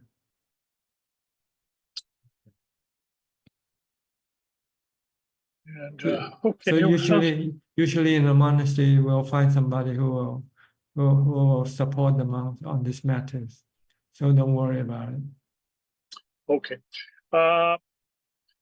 All right. Well, then I sort of had a question when we were talking about metta and prayer. We were talking about the difference, but I'm just wondering, prayer. You pray for somebody. You're asking, for intervention to help that person or that animal or whatever you're hoping to help. But in metta, is it the same? Are you I know you're not asking for a god or someone to intervene, some power to intervene, but is metta, what is, I guess I'm wondering what is the purpose of saying, may you be happy, may you be free from suffering? Is that going to help that person become happy and free from suffering? Is your metta helping other people? No, metta means to have loving kindness toward other beings. And by saying may all beings be well and happy, it's just a starting point in your mind. But you have to put it into action. If you want me to be happy, then you have to help me or do something for me when I need help from you, for instance. But not just merely thinking and wishing. You have to do the action itself. Like help somebody, help your son, for instance. If you help your son, and this means you're having loving kindness for your son. Not just by thinking, oh, Jordan, be happy, be well, and not doing anything at all when he needs your help. And this is not metta at all, not loving kindness. Loving kindness has to be put into practice, not just merely in thought only. So the purpose of metta is to be kind to other people, kind, helpful, loving. We call the word loving kindness. To be loving and kind to other beings. Okay, but when we meditate, I was taught sometimes after meditation to take a minute and say, conjure up somebody who's been a benefactor or someone that you saw in the market the other day, or somebody who's a bit at odds with you, and say these words of goodwill, if you like, towards them. But that is for my own benefit. It's not for them. It's to open up channels of loving kindness, so to speak. Is that the idea? The idea is to train your mind to have this attitude toward that person. Then you have to walk toward that person and actually doing it, right? Maybe you go to that person and say, I'm sorry for what I've done, or something. Not merely thinking. Thinking is just a starting point, like I say. You have to think first before you can do any action. So you have to teach your mind, okay, I did something wrong with this person. I should go and ask for forgiveness from this person. Don't be stubborn, don't be conceit, accept your fault and go say sorry, for instance. This is showing that you're having loving kindness toward that person. you did something wrong toward that person and you want to make amends. Okay. And then you have the rains coming soon, right? The rain season, is that Yes, during a rainy season, the monk are required to stay in a monastery for 3 months without going anywhere, except for emergency reason. Like if your father gets sick, you can go and visit and look after your father. If your house, if the roof is broken and you need to go and buy some materials to fix the roof, then you can go to spend overnight. Yeah. But normally during this 3 months period, you're not supposed to go and spend your time overnight in other places. and that starts when in August, or when does In that start? July, it started Oh, in in July. July. July. Yeah, I think next month about on the 21st, I think. But this varies from year to year because we use the lunar calendar. But it's usually around this time, July or August. The latest will be early August. And the earliest will be early July. And that's when you actually do have your most of your rain in the Yes, this is the rainy season in Southeast Asia or India originally. The reason why they have this problem is because before the monks were required to stay in one place for 3 months during the rainy season, because before that the monks could go anywhere they want, and monks like to go to look for a quiet place to meditate. So they keep changing places. So when they travel, sometimes they have to walk across the field. And sometimes they walk across the field of farmers who start to plant rice or wheat. And then when they step on the rice or wheat that the farmer planted, then this causes damage to the plant. See? So the farmer then has to come and complain to the Buddha that your monk causing us damages because they keep walking across my rice field or my wheat field. So the Buddha said, oh, from now on, monks should not go during the rainy season, they should stay put. That's the reason why we are forced to stay in the same place for 3 months. But after the rainy season is over, the crops have already grown up, then won't cause any damage.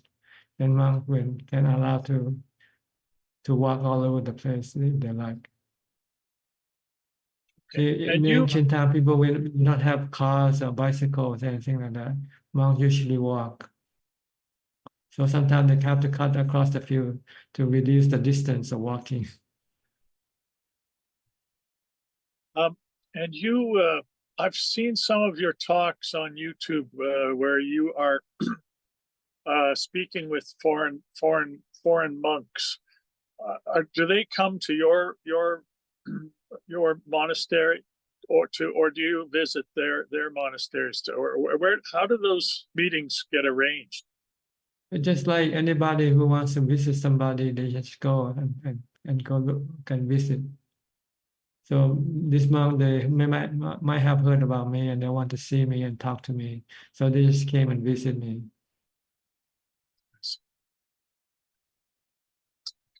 They seem to have come group. Yeah, they had a group, I think, that yeah, day. and they know the time that when I'll be meeting people. So they wait for the right time and come to see me. And So came to my monastery. It sounded so beautiful. The trees and the birds in the background. Yes, this is the place where Jordan will be staying. But I'm not staying up there. I'm not staying up on the mountain anymore. I moved down to the temple below, which is more not forestry, more like a town place. It was just all I could, I could hear the birds in the background. I'm thinking, that must be a delightful distraction to the noise compared to the noise of trucks and garbage trucks and everything that I get out my window. That's right. The forest is more conducive for meditation practice. Anyway, thank you so much for your guidance and for being with us and every week. And You're I welcome. You're wish you very welcome. good health. Okay, you're welcome, and your questions are always welcome. I think because it's beneficial for other people as well. Thank you. Okay. Bless you. Just don't worry about Jordan. I think he can handle himself. He can look after himself. Yes, he'd probably be upset with me now that I asked all these questions. No, he said no. He said no. Apologies. Apologies. Okay. Thanks. Okay. All right. I'll go to Indonesia with Intan. Hi, Intan. Hi, Ajaan. Good evening, Ajaan. Yes, how are you? Good? Not so good. Ajaan, Anicca, I want to. Anicca, Yes. impermanent. Yes. Body is I will. body is impermanent. Sometimes it's well, sometimes it's sick. Yes. Ajaan, I want to ask to Ajaan. I have a unique dream. I dream I go to the forest temple. I meet two monks, and after I meet them, one of them asked me, "Do you want to be a Meiji? If you want to be a Meiji, we will provide anything for you. You just say you agree to be a Meiji, but after you be a Meiji, you come back to Indonesia and develop Buddha Sasana at there. You no need to worry about anything. You will get every facility from us. So at that time, I say, no, I don't want to be a Meiji. I just replied, I don't want to be a Meiji. But in my mind, at that time, I think if I want to be a Meiji, I just want be a Meiji and learn with Ajaan Suchart. I don't want another teacher. I don't want any facilities. If I choose to be a Meiji, I just want to follow Ajaan simple life and just stay at the forest and focus to be enlightened. Now, after that, when I wake up, I think, why I dream like that? Is this have a meaning? It's because this is your subconsciousness. Your subconsciousness think like this. That's all. For the benefit of other listener, Meiji means Buddhist nun, being a Buddhist nun. Okay. So in your dream, don't worry too much about it. It's just an indication how your subconsciousness thinks. Okay. It's not real, so don't let dream. Don't get into the delusion that this is real. Dream is dream, and reality is reality. You have to know how to separate them apart. Okay. Okay. But dreams might be pointing you to something or telling you about something also. So you just wait and see what happens from your dream. Whether it predicts you to do, maybe you will end up being a Meiji. Who knows?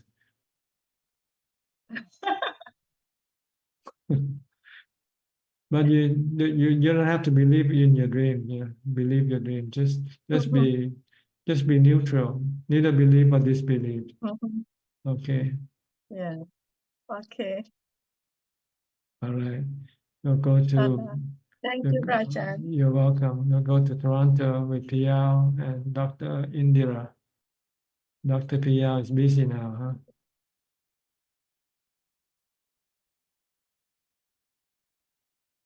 You have to unmute your microphone. You're still muted. Unmute. Okay, you can. Yes. Can you hear me now? Yes, yes, good. Okay. Good morning, Ajaan. Yes, he's with a patient. So I thank you so much. Learned so much listening to you.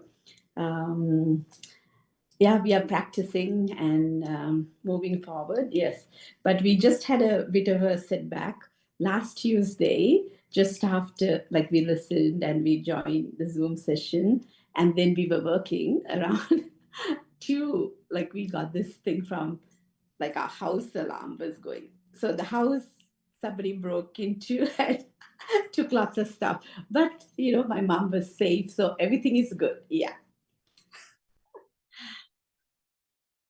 Yes, everything is good. Yes, yes. So a good thing is they took lots of stuff so they won't come back. So that's a good thing. But you put new locks and new alarms. So everything is good. Yes, Ajaan. You just have to accept it. This is Exactly. reality. Or look at it as charity. You're doing charity. That's what my children said. Think that you gave it to charity and some person is feeding their children with the money, you know, all the jewelry. So yeah. I'll pay your debt. Maybe in your past life you stole something from other people. That's what I thought. Maybe I stole something. So yeah. So we moved on. As long as you're happy, that's good. As long as you're not sad, that's good. And thank you so much. You know, like I was telling my husband, like maybe a year or two ago, I might have been upset, but you know, like we learned to accept it and let go. It's just that the feeling somebody broke in and walked all over the house, pulled everything. For a moment, that kind of, but that too passed. Oh, here we are. I was telling him about what happened. Oh, yeah. Luckily, they didn't take our precepts, precepts away. So that was not taken. So it's good. Okay. That's what he told the cops, and the cop was confused. Everything was gone in a pillowcase. Yeah, they took my pillowcase, put all the jewelry. Like the old way. Let's just went like that. It happens. Yeah. So Anicca, also Anicca, everything is Anicca. Exactly. He must have broken into someone's house one day in past life. Yes. You stole something from somebody. Now you Or have maybe to I broke a cobweb maybe recently. We're cleaning up. Who knows? Well, you have to look at whatever you have, one day you're going to lose it all. Exactly. So, Ajaan, I have a question. When somebody asked about, like, sometimes when there is somebody doing something and you want to sort of say that it's not the right thing, Buddha said, like, parivarjana pahata balak, that is from, like, avoidance. By avoidance, avoiding the situation, then you don't have to correct the person, but even if you don't like it, you can avoid and just reduce your own defilements. Is that that's strategy? A good strategy, isn't it? Well, you have to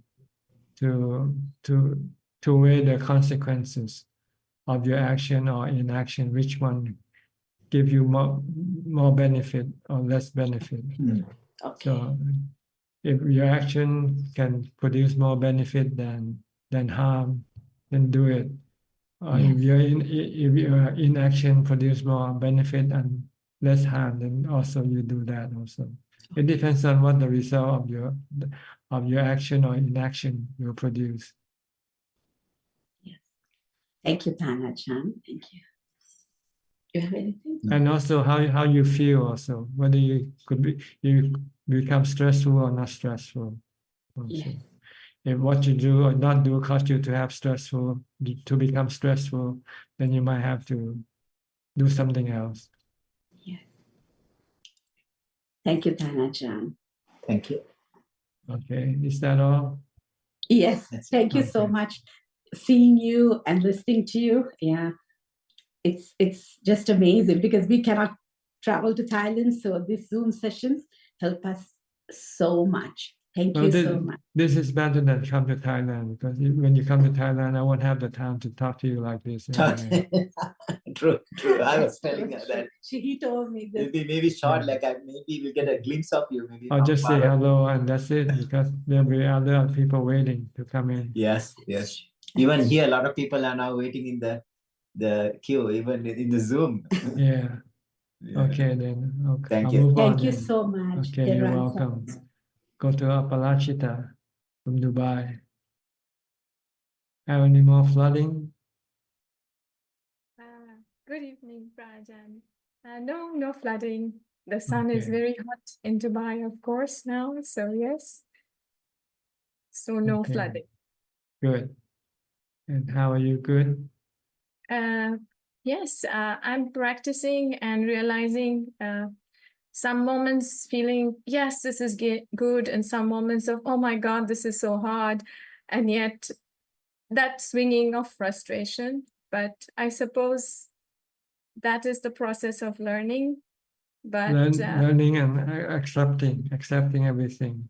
mm, Don't try to push things away, things you don't like.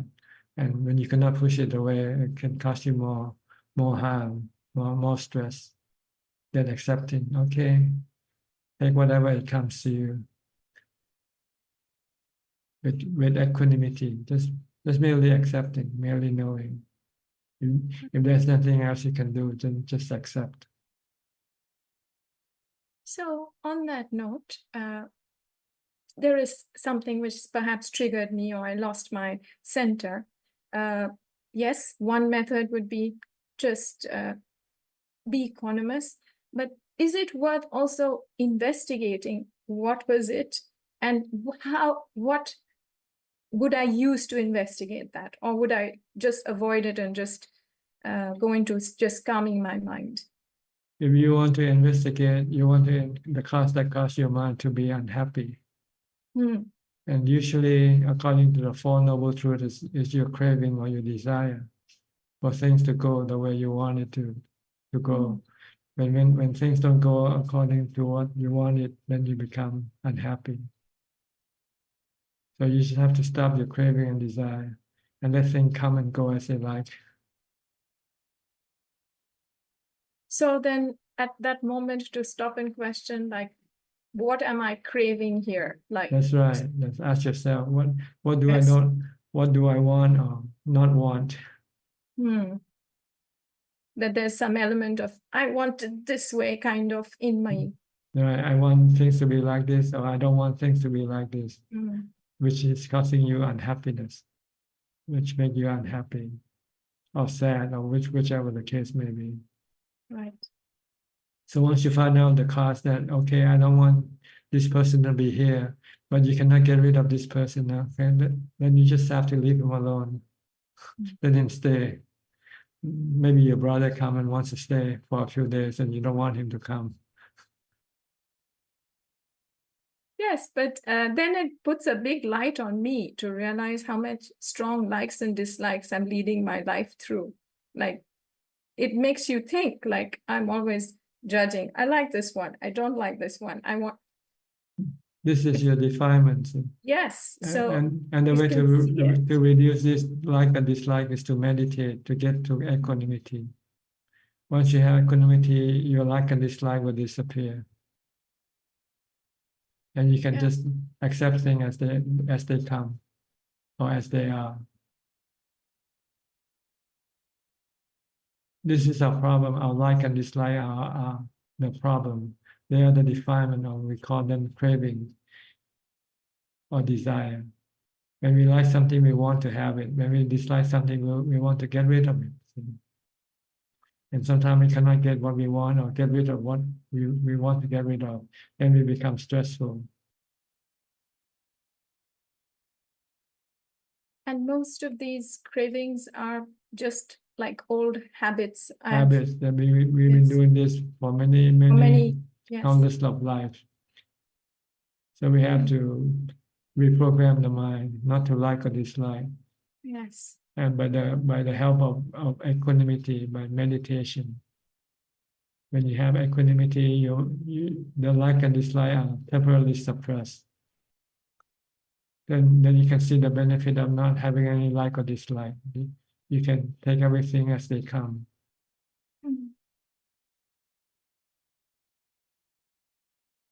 then you can also use wisdom to say that things things are not always the same. Things keep changing. Things that you come into involvement, they're not always the same. They come and go, they keep changing. And you just have to learn to accept them for what they are. This is anicca, and they are anatta. You cannot change them.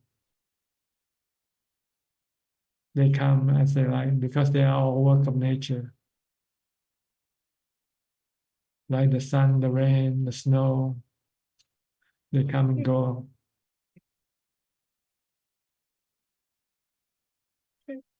I mean, even me, like Or your feeling keep changing inside. everything Your inside emotion is. keep changing all the time. Someday you're Mhm. feeling good, someday you're feeling Yes. bad, without finding out the reason what happened, what causes you to feel good or bad. But there are many factors that are causing these things to happen. But they're so complex that we don't really know which is which. So the best way is just to know that they keep changing and that we cannot control them. We just have to learn to accept them, that's all. And to keep that determination that whatever I feel, I must act keeping sila in mind, obviously, but Yes, like, with action, you have to make sure that you have to be in bound of the sila, not breaking the silas. yes, even just mentally or verbally or anything, yes. Yes, any action at all must not break the sila, must not break the precepts. Because breaking the precept will hurt you, will harm you.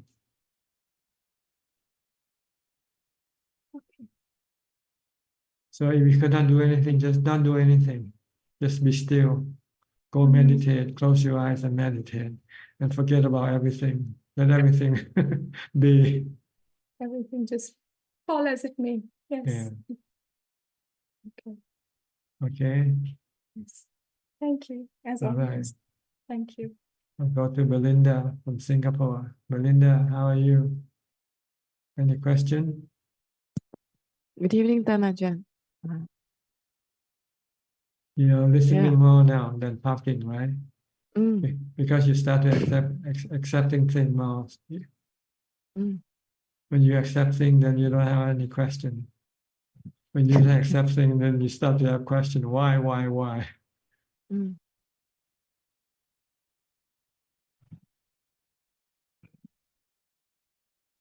Okay, so as long as you see things as they are, then there's no question.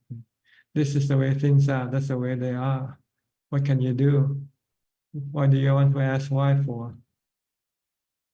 Ajaan, I fill in the blank that why. It could be just karmic conditions, like everyone's story, like from burglary to people we meet. Sometimes we get nice people, sometimes we get difficult people. So I'm thinking, is it like past karma, or like if someone scolds us, we should think of, it's a karmic conditions. There's so many past lives that we might done something unskillful. But then I thought, like, how much to strike a balance on that. You just have to meditate. Sometimes you just react in various conditions. Like we just not easy to hold, not to react. Because we don't accept things as they are. We don't Yes. understand that this is the nature of this world. The nature of this world is to have so many different things coming to you. Sometimes good, sometimes bad. I analyze my past and like, hey, there's so many things happen, so many things happening at the same time, and then I can't. It's too fast. Not that I want to react in a certain manner. It's like, and then I feel angry, and then I cannot forgive. I thought I forgive. It's like so long ago, but sometimes it's still stored in the body. It feels like that. Because you cannot accept it. Yes, like they're still like, hey, So You even though know, I rationalize like, oh, there's karma and all, and somehow somewhere inside the mind still you still have to meditate. Just like that. Like all stories and all rationalization at the end is, yeah, it helps a bit, but it doesn't thoroughly uproot the pain unless we do a lot more meditation and get to see everything is anicca, anicca. Yes. anatta. And so then the mind did what I mean. I started coming in today, like a lot of defilements, like should I watch a zombie movie or do I come in here? Then okay, no, I sit on a not zombie.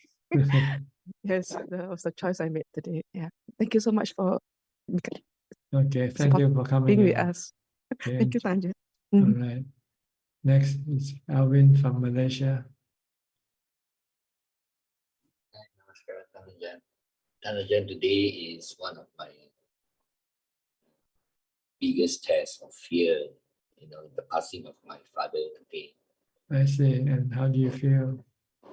I feel okay, but because before this happened, actually, I have this fear that my father will move on, even in the last few days. But when he went into coma yesterday, and when he passed away today, I feel that, I try to look at anicca, anatta, and dukkha. And that actually keep me calm. Yeah, give you Keep calm. me calm. The Buddha said this is normal. Death is normal. Aging, sickness, and death is normal. But we don't look at it as normal. See, that's why that's the problem. We don't see that this is part of the work of nature. And one more thing is, I thought I need to be strong as well. I don't know whether this is just my intellect. All this calm is coming. I'm still feeling calm. Whether it's coming from my intellectual thought or my really understanding of this anicca, anatta, and dukkha. And one more thing. It depends on both your mindfulness and your wisdom. If you have both of this, then you will always remain calm. Whenever you start to feeling sad, you have to start using the mantra or something to stop it, because you might start to have craving or desire. I mean, something that I can't fight, right? I just have to accept. Yeah, you just have to accept. If you accept, then there won't be any sadness or stress or anything. You just remain calm. One more thing that I always hear is, don't be sad when somebody is passing. And I also have to show by example to my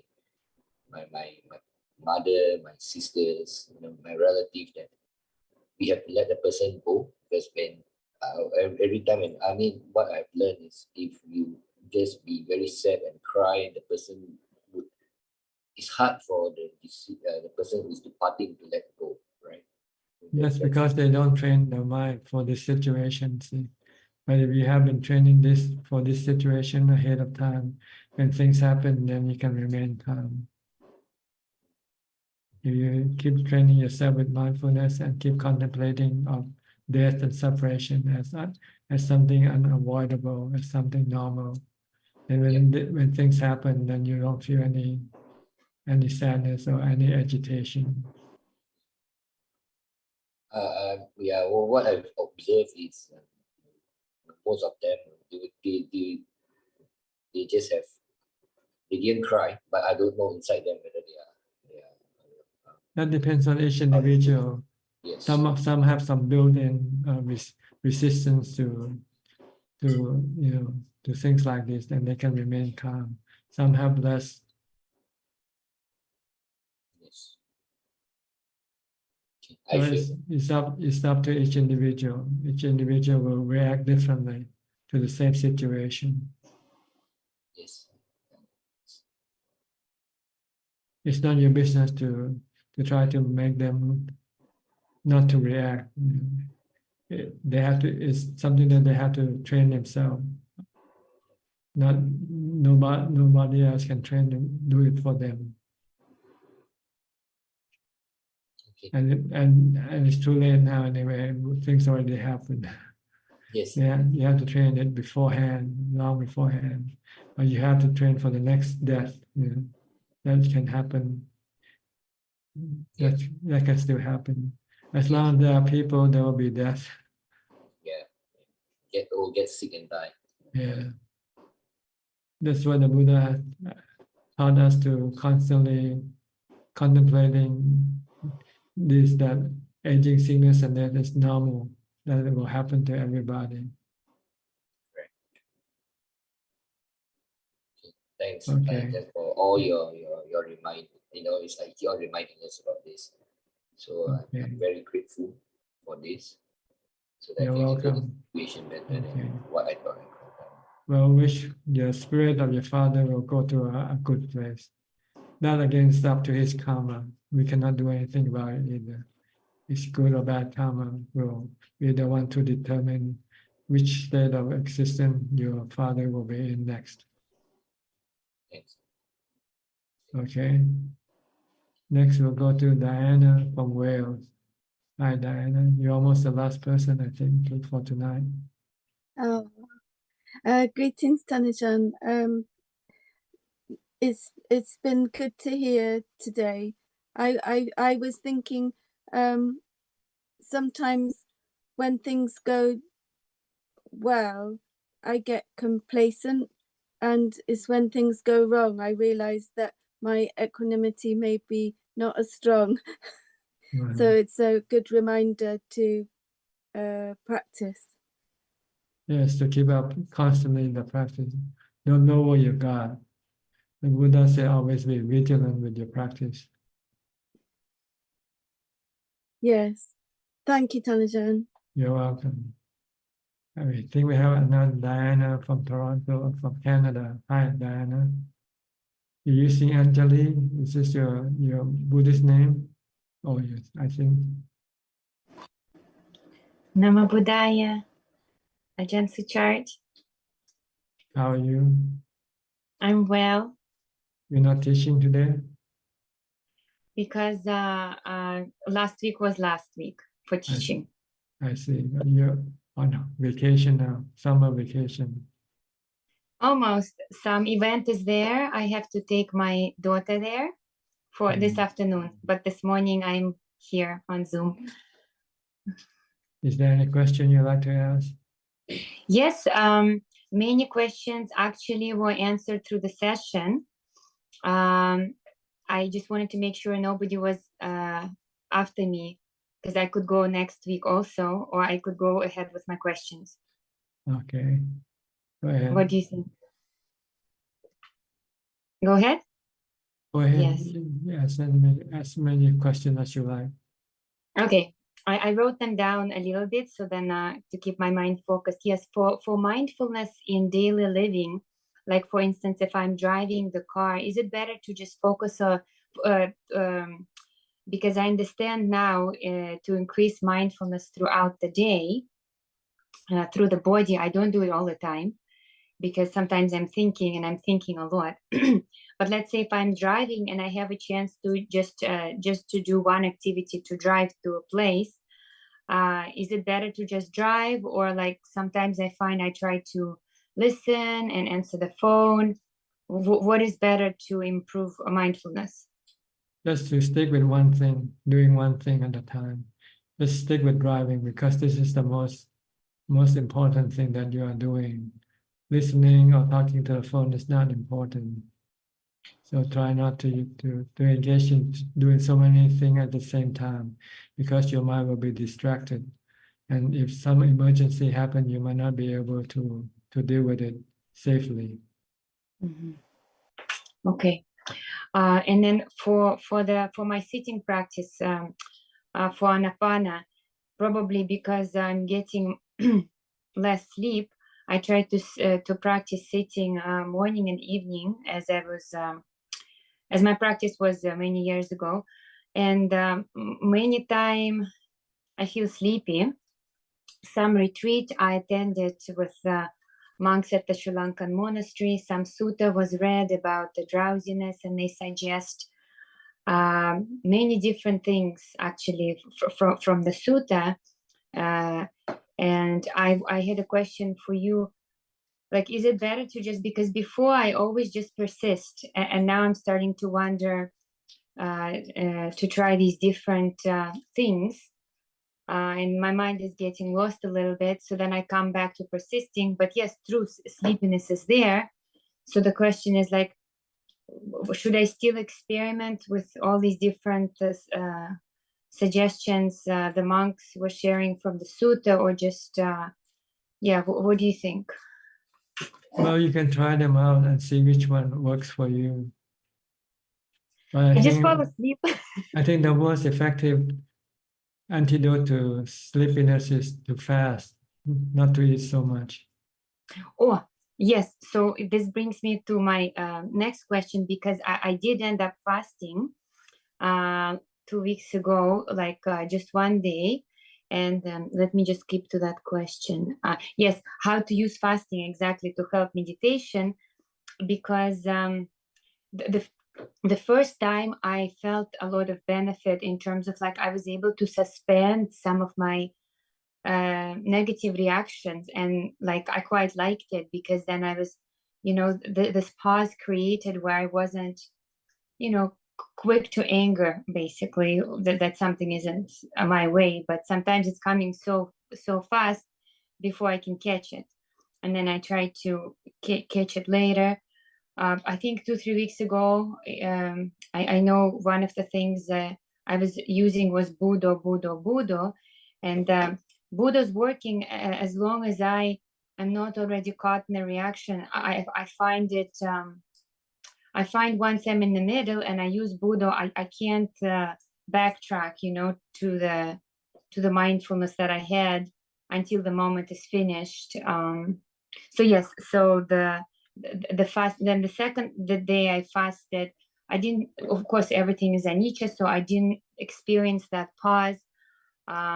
Maybe I was relying just on fasting in my mind, and I wasn't as mindful. Now that I'm talking about it, I am realizing.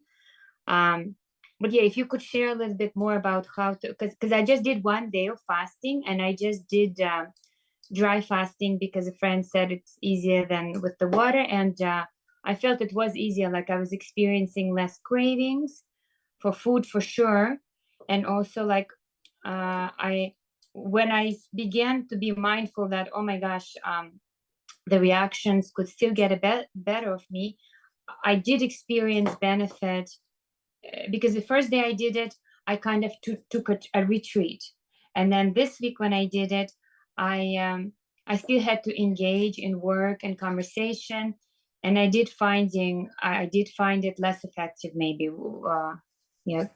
Could you share your guidance?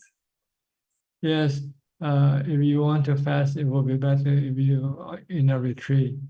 If you're working, then you shouldn't fast, because it will interfere with your work or whatever you do. And then it's not a good day for you to practice if you are working.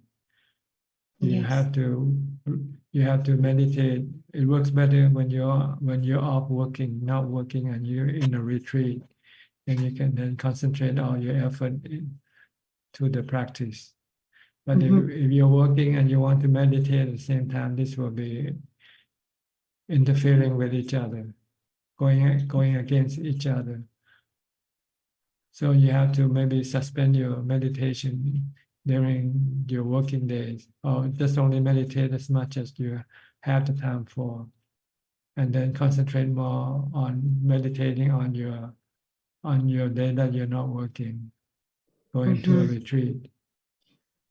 Yes, so the little issue there is that I'm always with my child. So even when I go to retreat, she's coming with me. She's making some, I bring some arts and crafts for her, but you know, she still needs my attention from time to time. So still it's better than not going.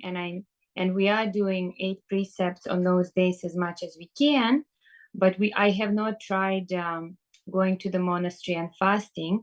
So then the next question is, like one day was successful for me. I just haven't. How many days could I like try? 2 days maybe next time. It's up to you. It's up to me. Yeah, you have to figure out how effective this fasting is good to you. If you find it's good, effective, then you can keep on fasting for a few more days. But when you see that it's no longer effective or good, then you can stop. Okay. So, okay, I go back. Okay. Oh, yes. And my next question is for children. I did teach my daughter to sit and for breathing and mindfulness of the body. Now I notice the nature of the children is just always moving. And I'm not sure how much, I'm sure she's understanding about the breathing, but I'm not sure how successful she is. So I was thinking to just switch her teaching to mindfulness of the body more, like mindfulness walking, and maybe like, yeah, because that's more useful to be mindful with her movement, so that she doesn't do anything wrong. If she keep being watchful with her action, mindful of her action.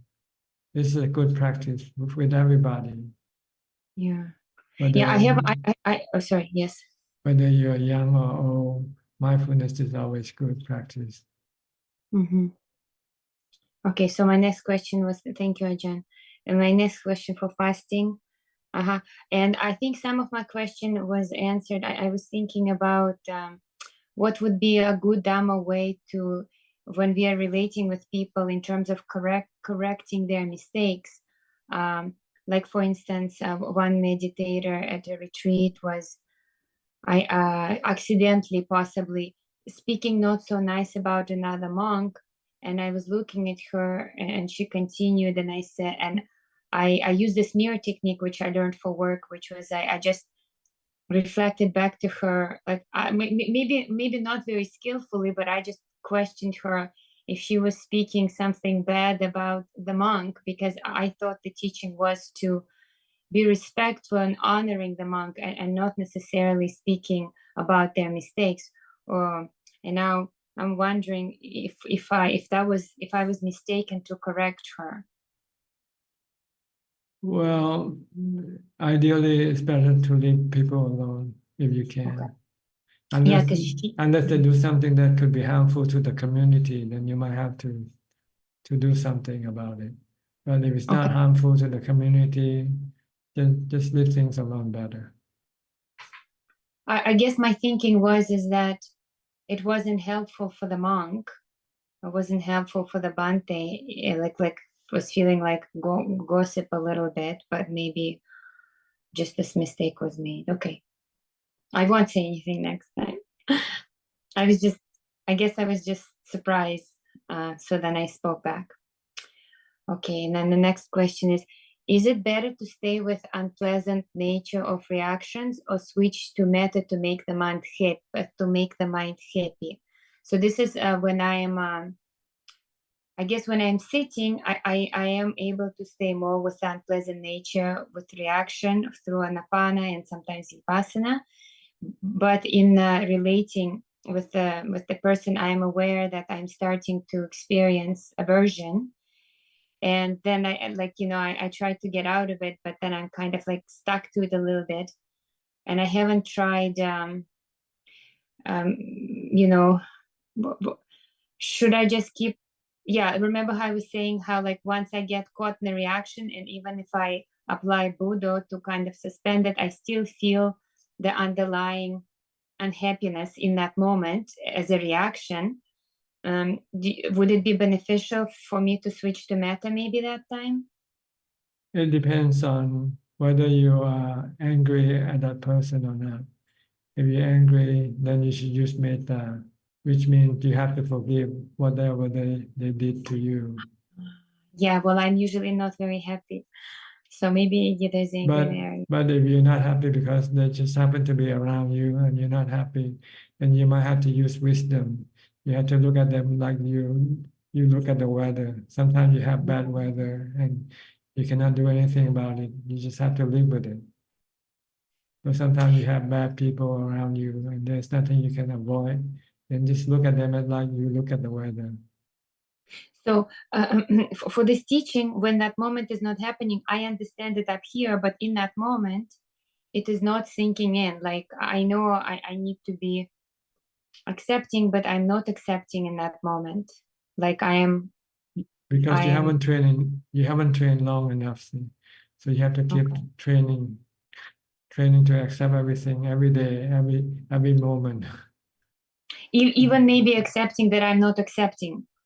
Yeah, you just have to force yourself to accept. Okay. And just tell yourself by accepting is good for you and not accepting is bad for you. Oh yes, that's a good one, because sometimes when I accept it, I think, oh, I did the wrong thing because I didn't stand up for myself or something like that. Okay. Let me see. Oh yes, and you know, from time to time, I get these migraines, and it's probably the same thing, that I'm not accepting that I have a migraine in that moment. I just really, maybe for a day I can accept it, and then if it continues the next day, I don't accept it so much, and just creates a lot of tension and misery. Misery. Yeah, that's because you don't want it. You want to get rid of it, and when you cannot get rid of it, you're creating more migraine. So if you accept it, maybe the migraine will disappear quicker. Okay. Yes, because it creates barriers for me. Like I am aware the tension is there. My mindfulness is not there. My equanimity is not there. So, but let's say if I need to speak with difficult people in work, I try to avoid it a little bit now, because I know I'm going to sound like overreacting and maybe not be helpful, you know. Yes, it's better just to leave people alone if you can. Yeah, maybe so. Okay, I will I try apply this now. Okay, I think that was the last end of it. Okay. Okay, let's go. Can my daughter just Sure, say come now? in. Yes, Okay, come in. Garetka, can you come? Pay respect to Bante. Okay. Okay. So Hi, how are you? me. What's your name? Good. What's your name? Greta. Okay, good to see you. Are you happy? Mm-hmm. Okay. Okay. Well, Bante, we just received a book, your last book. Okay. So yeah, so my daughter is asking me, oh, this is the Ajaan Suchart books, the one that you listen to, and I say yes, and so I will read, and I try to translate a little bit for her also. Okay. So she goes to Dhamma school and is learning about Jataka tales. Good. Jataka tales, Yeah. and Jataka. practicing dana with food and flowers and some candles, you know, to give her activity to do. Do you want to share anything? Not now. Next now. time. Will Okay. she will prepare next time? Yeah, maybe next time. Okay. Okay. Nice talking to you both. Thank you, Bante. All right. I think we'll go to question from Kunjuk now. Kunjuk. Namaskaran. This evening we have 7 questions, and the 3 questions are from the assistant Gmail. The first question is from Claudia from Switzerland. I work with a family who has a newborn cardiac baby and who is going to get a surgery this week. The baby's father is a devoted Catholic man, and the mother's religion is Hindu, and they don't follow Buddhism. My concern is how to support the parents should their baby doesn't survive the surgery. Well, you just do whatever you can. If you cannot do anything, then just remain calm and not do anything. The second question is from Sarasi from Switzerland. Can Ajahn explain about Appanasamati? Appanasamati is the 4th jhana. When the mind becomes still and have equanimity, meaning no defilement working at that time. no love, hate, fear, or delusion. Next question. During meditation, do we have to concentrate only on Kayanupassana at first stage and then concentrate on Vedananupassana? These are things you have to go step by step. First, you have to deal with the body first. Then once you pass the body, then you go to deal with the Vedana or feeling. And after you finish past the feeling, then you go to deal with the mind. So there are three steps in these practices. First, you have to learn to study the nature of the body and be able to let go of your attachment to the body. Once you finish, once you have given up your attachment to the body, then you go and study the nature of Vedana, feelings. And then once you see that they are anicca, dukkha, anatta, you will also be able to let go of your attachment to feelings. Then after that, you go and study the nature of the mind, and to see that it is also changing, anicca, dukkha, anatta, and then you will let go of your attachment to the mind. Then, yes, these are the practices that you have to do one at a time, not all at the same time. And you have to do from body first from body to Vedana, to feeling, and then to the mind, the mental states. The next 4 questions are from Facebook. The first one is from Jiao Sang. Ajahn, during meditation, my mind can calm faster, but no longer. How to meditate for a longer period? Thank you. You have to have more mindfulness before you meditate. So you have to develop more mindfulness. Do mindfulness all the time, from the time you get up to the time you go to sleep. The next question is from I May Soon.